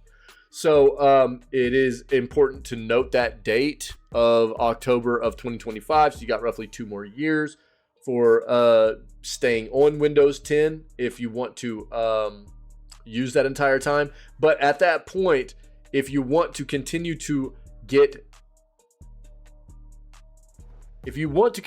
have peace of mind of having your operating system of Windows 10 be secure and void of vulnerabilities and continue to be updated and patched appropriately, then you would have to pay for it after that point. Where right now, you just, as a point of having Windows, you get those updates for free. You would have to pay for those. And at that point, it would, I'm sure, you know, how long has Windows 11 been out now? I mean, Windows 11's been out for like a year and a half, 2 years now, at least, I think.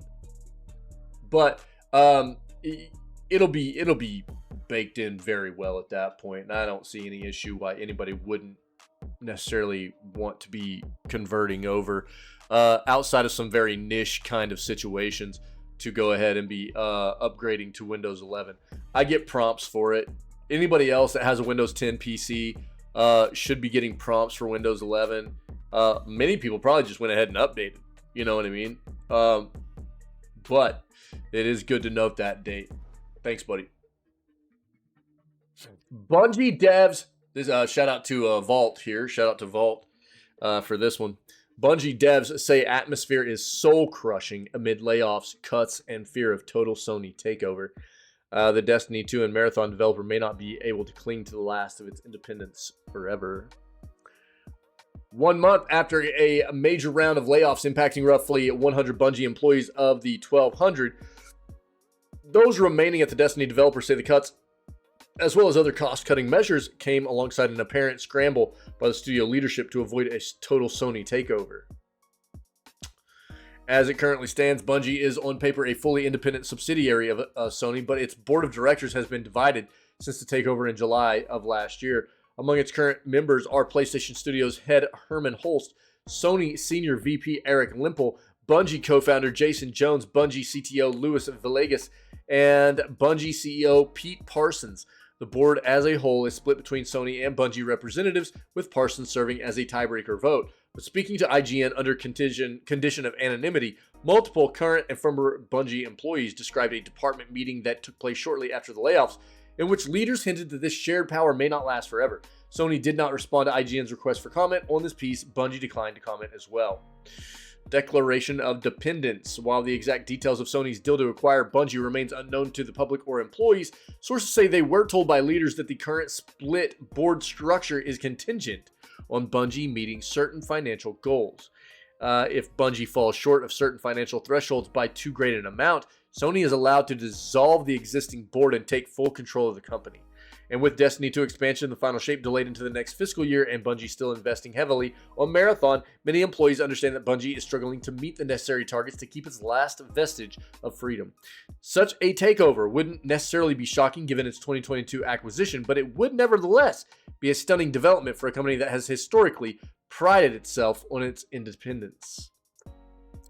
It was with this threat looming that Bungie leadership, not Sony, according to Parsons, made the choice to lay off roughly 100 employees last month. So more details here of why these layoffs happened, right? But the cost cutting at Bungie isn't limited to just personnel. Multiple current employees confirmed to IGN that the company has implemented numerous other cost cutting measures recently, including a studio-wide hiring freeze, reduced travel budgets, elimination of holiday bonuses, keeping its annual Bungie Day virtual, delaying its week-long company Pentathlon event to next December, and reducing numerous morale events such as cooking and knitting classes from monthly to quarterly. Bungie is also pausing or fully ending benefits like annual employee compensation, adjustments to meet market rates, its new hire lunch program, employee donation matching, its peer recognition program, and gift cards for employees' birthdays. Whew. That's brutal, man. And yearly studio performance bonuses this year will only be the contractually obligated 80% minimum, after being above 100% for good performance several previous years running. Along with recent layoffs, this has resulted in a massive decay in morale within the company, according to IGN sources, one of whom told us that the mood within the studio has been soul-crushing over the last month. And it doesn't sound like management is making any significant efforts towards improving the atmosphere either. According to those still within the company, employee frustration and sadness in the days and weeks following the layoffs was met with a surprising amount of indifference or even outright flippancy or hostility from management. Several people we spoke to told us that leaders had reiterated across multiple meetings that they couldn't guarantee there wouldn't be more layoffs, with 2 specifically confirming previous reports. The chief people officer, Holly Barbakovi, outright stating that layoffs were a lever the company would pull again. Quote, "We know we need final shape to do well," one source told IGN, "and the feeling at the studio is that if it doesn't, we're definitely looking at more layoffs." Others said that they were rebuffed repeatedly and discouraged from even discussing the layoffs whenever they tried to ask questions. Employees in one department recalled a post-layoffs Q&A session where a department head was asked if leadership taking salary cuts to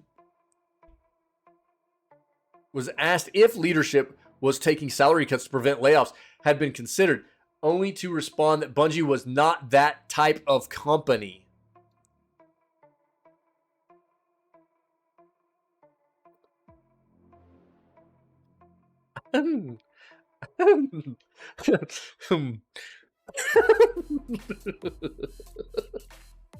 Bro.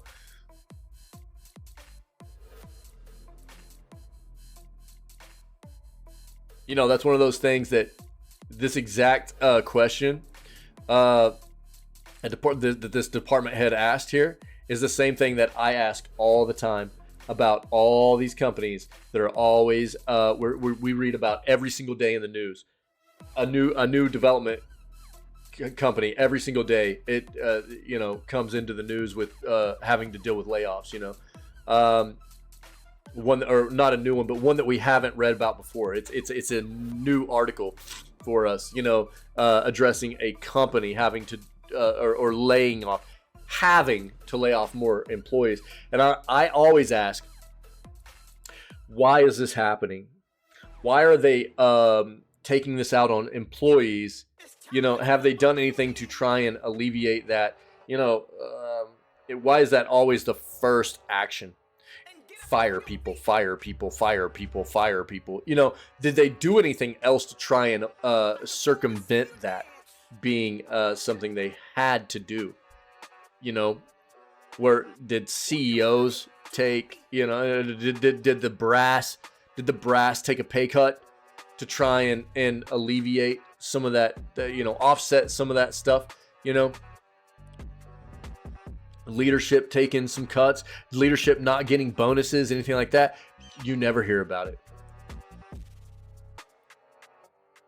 Apparently, Bungie is not the type of company to make their leadership suffer in order to save the jobs of their employees that have gotten them to the point of where they're at. It's a pretty sad thing to read, and we'll keep going here.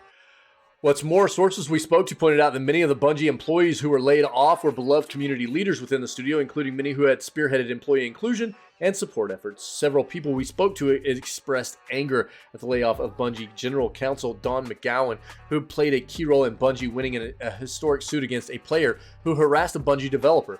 Others laid off included a noticeable number of members of Bungie's DI and E clubs, including co-heads of Pride at Bungie, Women at Bungie, and Accessibility at Bungie. When combined with other recent resource cuts, these dismissals have led to fears these clubs might be shut down. While researching this article, IGN noted that the public news articles announcing Women at Bungie and Accessibility at Bungie on its official blog were no longer accessible on the Bungie website. Though it's unclear exactly when or why this happened, or if it's just an unintentional recurring bug with the blog. Quote, "I'm angry, I'm upset. This isn't what I came here to do," one person said. "It feels like many higher ups aren't listening to the data and are like, we just need to win our fans back. They still like us." No, they don't. We got rid of some of our most knowledgeable, beloved folks who have been here for 20 plus years. Every day I walk in afraid that I or my friends are next. No one is safe. That's a terrible feeling. Bungie eroding. Another anxiety sources discussed with us was that many of the reductions made at Bungie recently were part of a broader move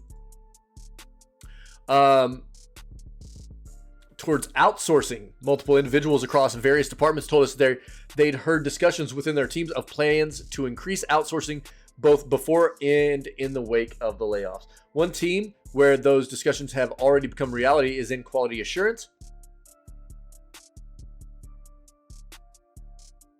And we know what that means. While outsourcing Q&A is extremely common practice industry-wide, Bungie historically has also enlisted an army of in-house embedded QA testers working within individual teams. It's a setup the studio has prided itself on for years now, but QA sources within the studio are now afraid that strategy is on its way out. We previously reported that Bungie's QA team saw a rash of mysterious departures in the months before the layoffs, and also noted a team-wide culture shift toward a general pool of testers consisting of both in-house and outsourced individuals. Former and current QA department members at Bungie tell us that in the last year, the team has seen increasing workloads and responsibilities, with more and more disciplinary actions taken for seemingly minor infractions. They also perceive growing hostility from team and company leadership, including a meeting in which QA was said to be referred to by leaders as non-developers. So lesser members of the team. In total, sources tell us that over 10% of Bungie's internal QA department was either fired or laid off between early October and early November, including both the reported layoffs and the departures leading up to them.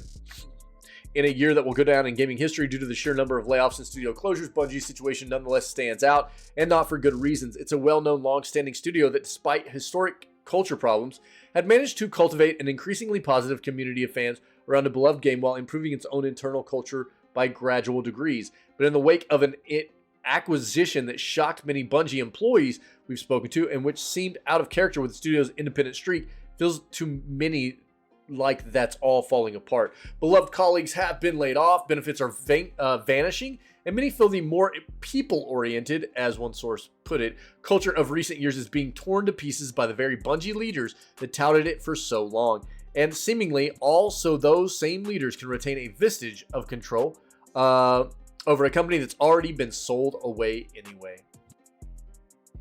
Folks still there are very much feeling us versus them between leadership and workers. One person said that trust has been eroded. Given their recent actions, the question of whether or not Sony will finally manage to swallow Bungie whole in a few months seems less and less important than the question of what Bungie's current management will do to lead the company forward today.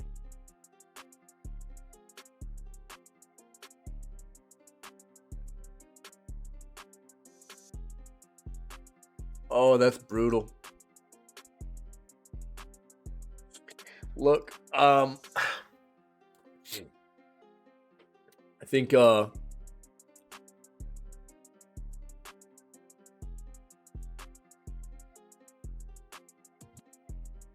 somebody who's even been outspoken about the way that I wasn't really a fan of the way Bungie has addressed moving forward with Destiny 2, a lot of what I had seen over the past few years about Bungie, I was a fan of their company.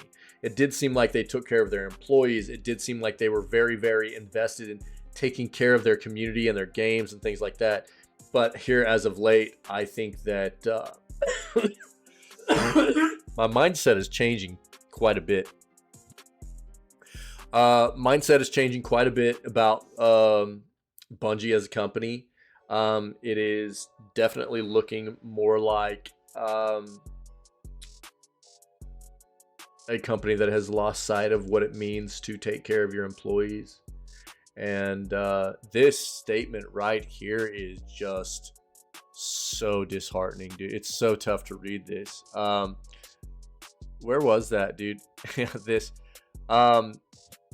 employees in one department recalled a post-layoffs Q&A session where a department head was asked if leadership taking salary cuts to prevent layoffs had been considered, only to respond that Bungie was, quote, not that type of company.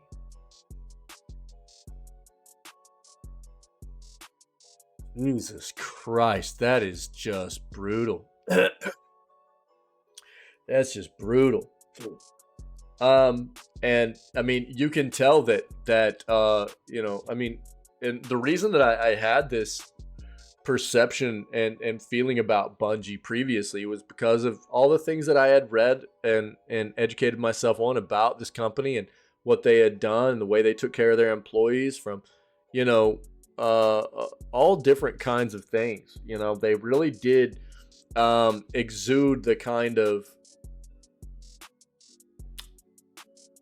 ethical and moral kind of standing that made me feel like they really did have a stance about making sure they were taking care of their people. Taking care of their people meaning taking care of their employees, taking care of their fan base, taking care of their customers, you know, that kind of thing. And it feels like that has degraded significantly, you know. Unfortunately,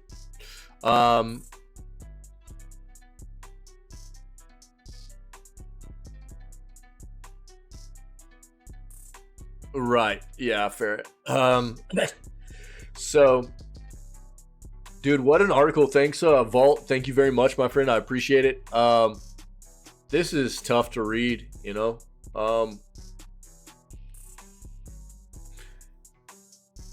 I think the, you know, we see this kind of thing happen all too often in the world. Not just in the world of video games, but in the world as a whole. You know, you get a company where the people in positions of power don't take care of anybody else but themselves. They don't look at anybody else within that company or corporation as an asset. They look at them as expendable. And that's so unfortunate, man. You know, we read through, whenever I was reading through all of these benefits that the employees at one time had that were just getting thrown into the garbage, you know, it was like, oh man, I can only imagine what the you know, the morale feels like and what everybody comes to work every day there right now. You know, just, it's got to be a brutal kind of feeling, you know.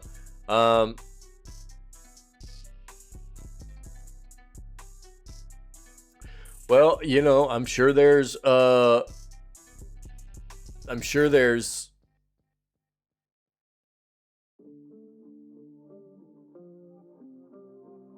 they want their players to be happy. They need their players to be happy. That's probably at the forefront of their concerns. You know, they need the community to be happy. They need players to be happy. They need people to be playing their game. And if it means they have to make changes on the fly or whatever, they're going to be doing that because they're in a pretty, it sounds like a pretty dire situation right now. So,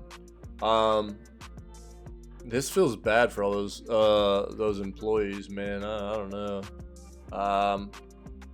To go from such a nice situation to such a kind of like soul crushing situation, you know. I've worked in jobs that were soul crushing. That seemed like a struggle every single day to even like from the moment you wake up and you just go, oh god dang, dude, I've got to go in there today. I know that feeling, dude.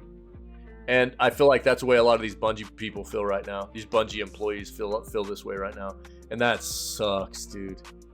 That sucks. I feel for these people right now.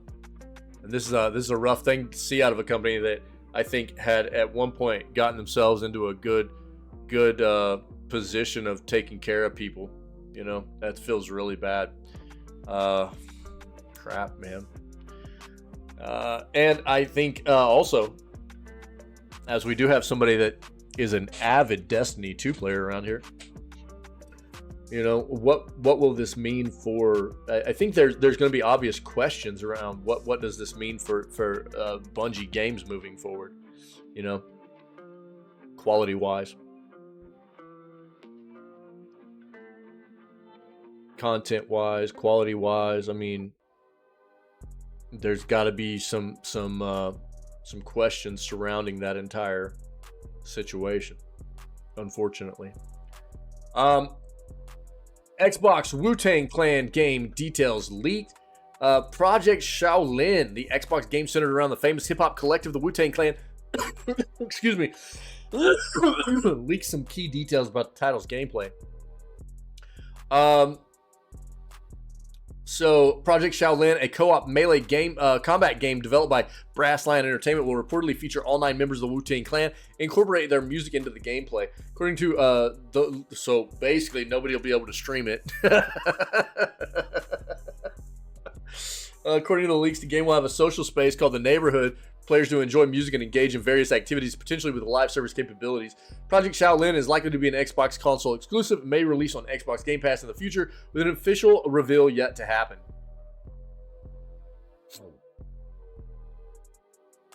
Project Shaolin is an Xbox game described as a sort of hip-hop infused third-person melee dungeon crawler with up to 4-player co-op and a heavy helping of Wu-Tang's music and style. This sounds dope, dude.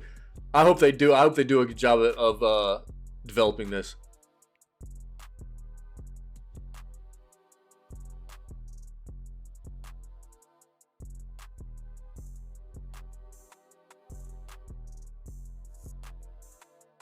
Key details about the gameplay and art design have surfaced according to Insider Gaming. Project Shaolin, which is in its alpha stages of development at a newer studio named Brass Lion Entertainment, will allow players to play as all 9 clan members, Wu-Tang Clan members. As expected, the title will heavily incorporate Wu-Tang Clan's beloved discography. It'll even be fused with the game's third-person action combat.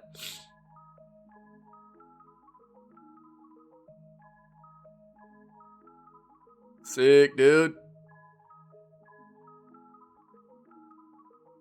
Interestingly, it will provide players with a social space called the Neighborhood, be able to enjoy music, use vendors, among other activities. Seems perfect for co-op. Way is described by Insider Gaming makes it seem like it's built live service capabilities in mind. Insider Gaming added that the Project Shaolin's art style is quite reminiscent of the Spider-Verse's animated films, incorporating a stuttered frame rate for a more stylized visual effect. That's cool. I like the Spider-Verse films. Their animation style is sick.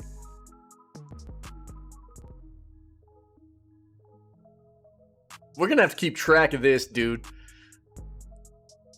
Yo, one of my banger games back in the day was this.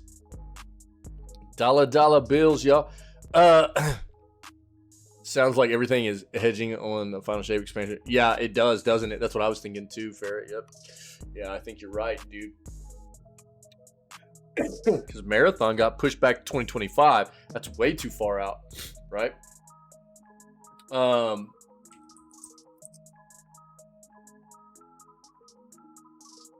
first thing that came to mind when reading this was this game, dude. This was a game that I used to play the crap out of with my broski, dude. My buddy Waylon. B. We used to play the crap out of some Fight for New York, dude. Def Jam Fight for New York. Dude, this game was so dope. So dope. This game was so badass, dude. This game was so cool, bro.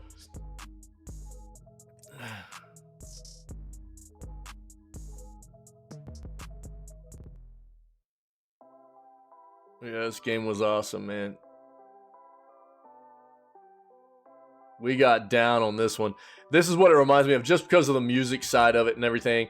And there was a lot of different, like, you could like create your own character and yeah, say player created fighter, and then you like get different fighting styles in there and everything like that. So it's not going to be the same thing, but it immediately gave me those vibes, dude. Oh, you haven't? Ferret? Really? Yeah. It's just an extraction shooter. They don't really have any gameplay yet. They don't even have any gameplay for us to look at really yet. It's just been cinematics and everything for Marathon, so I don't think there's really a whole lot to dive into on that front, you know.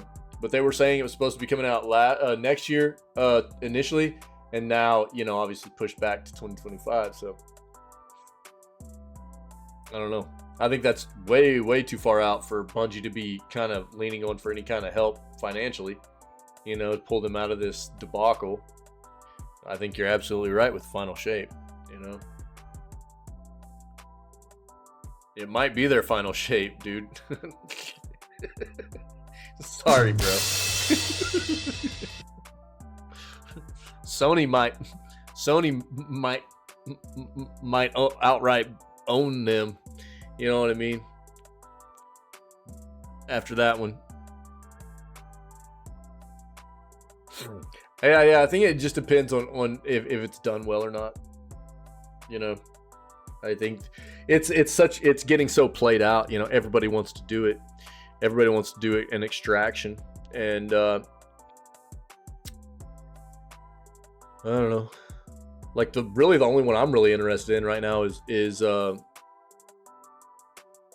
Dark and Darker, and that's a medieval fantasy type extraction game. You know, I am interested in seeing what Marathon's going to be bringing to the table, but I mean I think it's hard. Most I think that's why Dark and Darker stands out, is because it's not a shooter, whether third person or first person. That's what all of them tend to be, right?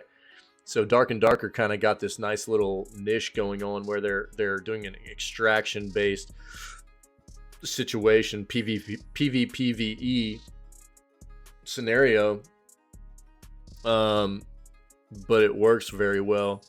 Nobody else had tapped into that yet. So many other devs have tapped into the extraction shooter. Obviously, Tarkov's like the first one to popularize it. They've been very, very big because of it, right? Oh yeah, I know. yeah, Ferret, yeah. But we'll see what they do with it. This is cool news though, dude. Wu-Tang Clan game details. Woo, that's dope, dude. That's cool. I'm excited about that. And last but absolutely not least, this guy and his shenanigans. Again, if you haven't seen, I mean, I've got flipping up. I've got this. I've already talked about. You know, I've talked a lot about, because the Game Awards have been coming for a while. And I've had an article out on YouTube for a little bit about one of the more important things that Jeff Keighley's done here recently, which is a really, really stupid quote about basically how he feels apparently that what people should consider the like an indie studio be, how broadly that could be considered when really it's not, you know. And we all know, I mean, I've been pretty outspoken about the fact that I don't really put any stock into the Game Awards because it's just a big industry ruse, really, you know. The popular, you know, the people's vote doesn't matter at all, really. It's a 10% of the weight for each award.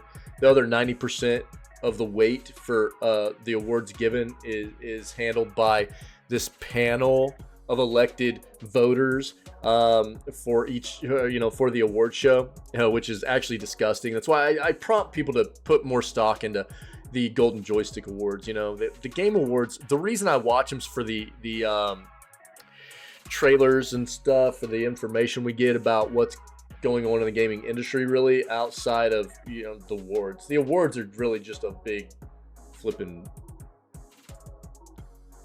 I don't know, man. It's just a bunch of crap. It's just a bunch of crap, dude.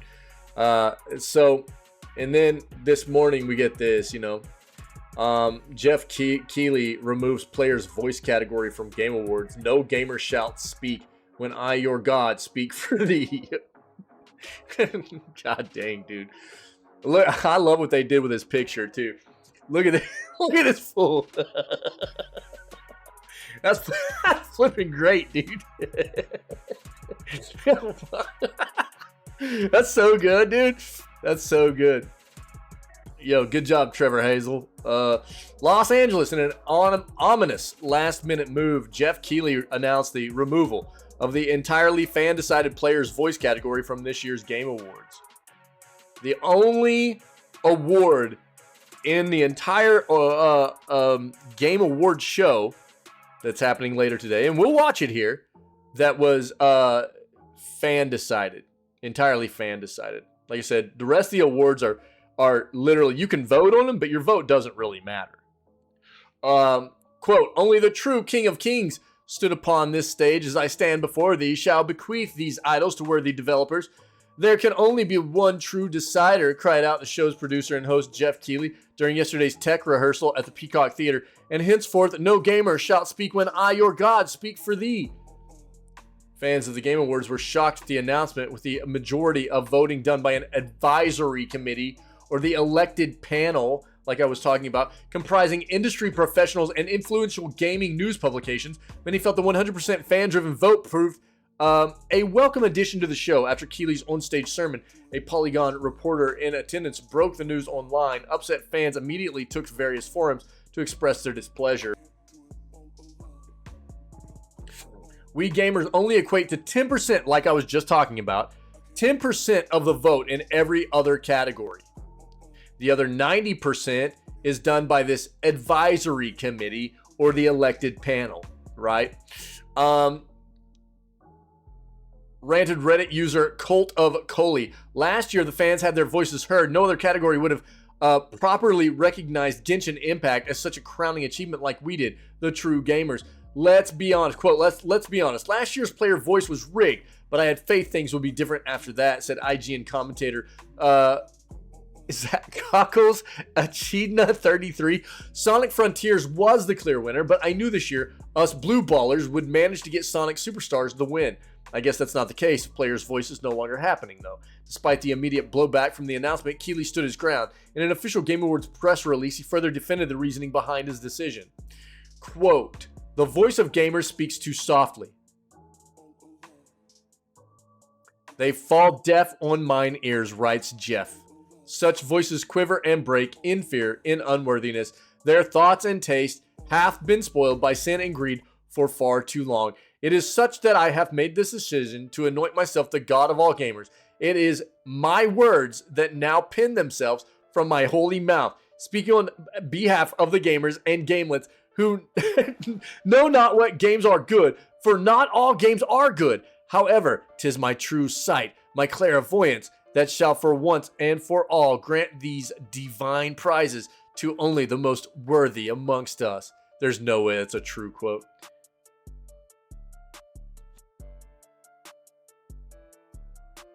Jeff Keighley ended the press release with one final statement of congratulations, preemptively awarding his good friend Hideo Kojima and Death Stranding 2 for Game of the Year.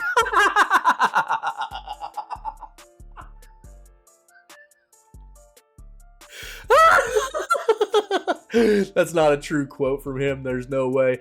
But did they really remove it?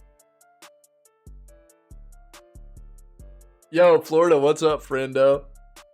Yo, this is a hilarious article. I mean, this is kind of a parody. It's kind of a parody article, if you can't tell that, right? It's kind of a parody. He's really making fun of Jeff Keighley here, though, and rightfully so. I mean, I've been calling out Jeff Keighley and the Game Awards for months now. It's actually asinine. Now, let me pull this up real quick.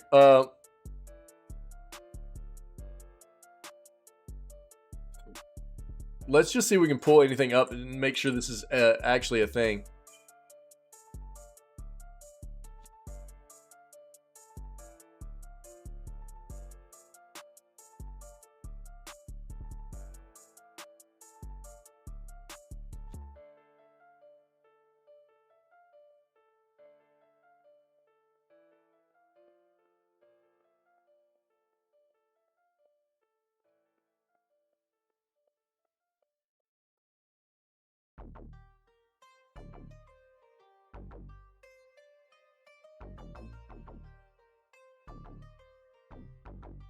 The current Players' Voice Award voting results are no longer available on the Game Awards site, but at last check, Genshin had leapt into a tie.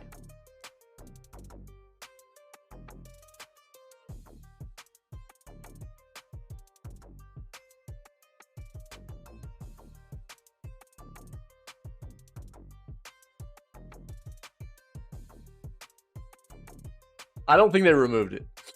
Yeah, it's still a category. I don't think they removed it.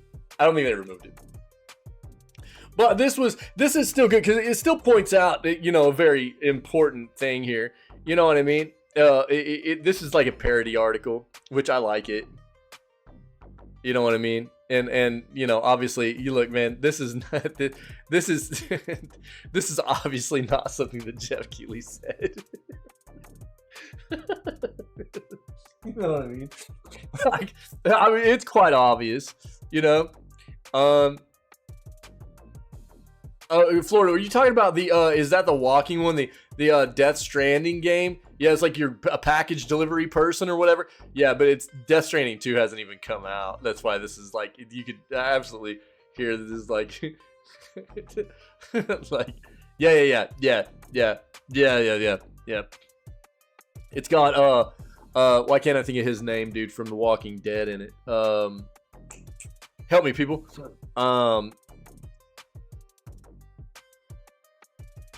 Oh God, I'm such a three-head. Yeah, Norman Reedus, dude. Norman Reedus. Yeah. Florida. Yep. Yeah. Thanks, Drew. Yeah. So, yeah, that's exactly the game. They've actually given that away a few times on Epic Games, by the way. I have it. I got it for free on Epic Games, by the way. But I haven't played it yet. This is funny. And I don't think this is true, but it does highlight an important point here, right? Which is what I've been bringing up for about the past month, which is that the Game Awards are really just a big farce, dude. It's just the awards part of it, anyways, is just a big pile of crap. You know what I mean? The thing that I like to see is that other people are calling this out too. You know, it was a good way for them to like call this out and make people aware that. This is also this right here. This is misinformation. You know what I mean? And I'm not a big fan of misinformation. You know, I wouldn't want somebody doing this to me. You know, I wouldn't want somebody like. It's fine if you want to do this and then like state afterwards like, okay, maybe he didn't really say that. But dude, I highly doubt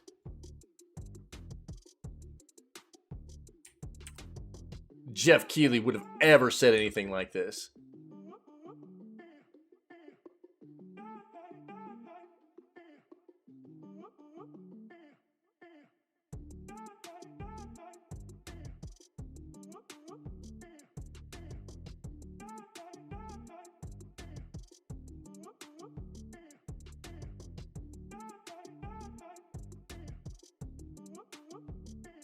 You know what I mean? Well, right, exactly. Yeah, oh, they did him dirty. And look, to be fair, I feel like Jeff deserves to be done dirty, you know? He's just become like an industry puppet. And it's kind of gross, you know? Especially when you have him like making up stupid things like trying to convince people, cuz dude, he's a very influential part of the industry, right? And you have him saying things like, God, this is a long article here. You have him saying things like, what was in my link there and the VOD about the Dave the Diver and the indie, you know, what is or isn't an indie game, you know? And he wants to say crap like, well, it's a very vague, you know, it's a very broad term, indie. And it's like, no, not really, it's not. Most people, you know what I mean? You know, an indie award, most people know who's going to be getting an indie award, right? I mean, it's pretty gross. He's become pretty disgusting. And as an influencer for the industry and everything, it sucks to see him become such an industry muppet. You know what I mean? He's just a puppet, dude, that they like all these like these powerful, it's like they have their hand up his ass and they're like you know, I mean, that's the way it comes off to me. And I think that other people are seeing through it too. And it sucks. It really does. And I think that's the good thing about this article. But the bad thing is, like, obviously, you don't want to be spreading misinformation about people, no matter who it is. Misinformation is a terrible thing that we deal with on the constant in the world today, and it's not good, you know. Yeah, no doubt. He doesn't even deserve a clip-on bow tie. You know what I'm saying? Golden Joystick Awards for the win.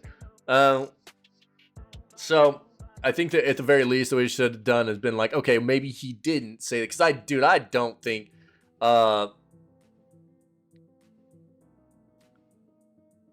really don't think he said this. I would need to do some research to ensure, but I really don't think this is something that came out of his mouth. You know what I mean? I really don't think so. But you know, it's a nice parody. You got to be careful with this kind of stuff, though. As funny as it was to read, and you know, you really don't want to misinform people. You need to be pretty clear, at least like conclusion wise. You know, throw a conclusion in here or something to ensure that people reading this aren't misinformed. They're not going to be spreading misinformation and stuff like that. You know, to me, it's quite obvious. There are a lot of people out there that probably it's not going to be as obvious to, though. You know, and they'll go around saying that, oh, well, this is what Jeff said. And as much as I'm not on Jeff's side, this still isn't a good thing, right? That's why I prompt people all the time for trying to promote self-education. If you hear something, do your best to research it. Make sure that it is true and your resources are good. And before you start spewing that information out as truth, you know, you don't want to spread misinformation. There's too much of it in the world, and it's just not good, man. So do your best to educate yourself on anything you hear, even if you hear it from me or out of this channel or anything. You know, if you're not quite sure on it, fact check it. You know, that's a good thing to do, because things can always fall back on you too, as you spewing misinformation and making you look bad. I try my best to make sure that I'm giving you guys good information, because I want you know, I want myself to be that kind of person. I want to be somebody that pushes out good information, not misinformation. So I try to prompt other people to do the same thing, you know. It's a good news segment, man. lot of wild stuff. Shout out to Ferret and Vault. Thank you both very much for the help on the articles, man. Appreciate it. I don't know, dude. We'll take a little bit of time after we segue out of here, and we'll talk about. I just left music going the whole time this morning too, man. That's my vibe today, I guess. Usually I turn the music off while we address these articles and stuff, but dude, I just left it running. I even realized it too, and I was like, you know what? I'm just kind of digging the music. We'll talk about what we're gonna play today. We got some options. It's gonna be a long day. We are gonna watch the Game Awards tonight. Dude, that's happening in like 9.5 hours, I think. So we got like 9.5, probably about nine good hours of gameplay ahead of us before we jump into the Game Awards tonight and get us some good information, not on awards, but good information on some other things releasing in the industry and stuff like that. So there will be a amount of things I think we know we'll see, but there will hopefully be some nice surprises in there too. Thanks to everybody that's always a part of what we do, and to everybody that was here for the news segment this morning. If you're not familiar with what we do here in this channel, we're live 6 days a week, every day but Wednesday. We start off at roughly 6 a.m. CST CDT, kick it off with video gaming news like we're kind of finishing up right now, and then we play video games for the rest of the day. We are always looking for more cool people to come hang out and be a part of what we do. Spread good vibes, man. We've got an amazing community of awesome people that are a part of what we do on the constant. It's a community where we try to spread good vibes, man. Have a good time. Obviously, video games is what brings us together here, so we're always playing games together and enjoying that part of the world, but trying to be a community that embraces one another, appreciates our differences, doesn't degrade or disrespect one another for differences. You know, being human by proxy means that we're going to be different, and that's okay as long as you're good people, man. And trying to embrace and cultivate a community here where we appreciate differences and be civil about things and lift one another up, and try to just be good peoples, man. That's what it's about. So if that appeals to you, then come be a part of what we do, man. We're always looking for more people to be a part of it. And if you want to see some of the other content that we've done previously, all of the video gaming news segments, highlights out of the news segments, gameplay playthroughs we've done, funny clips and highlights, all that stuff's on the Twitch channel, the YouTube channel. So go check that out and come be a part of what we do when we're live, man. 6 days a week, okay? Other than that, man, stay healthy, stay safe, be kind. Happy flipping Thursday. And we'll be back tomorrow with more video gaming news to start off the stream on December 8th, all right? I want to run us an outro scene real quick. I'm not going anywhere. Stream's not going down. Just a nice little segue out of here. And as soon as I get back, we'll talk about what we're going to play today, okay?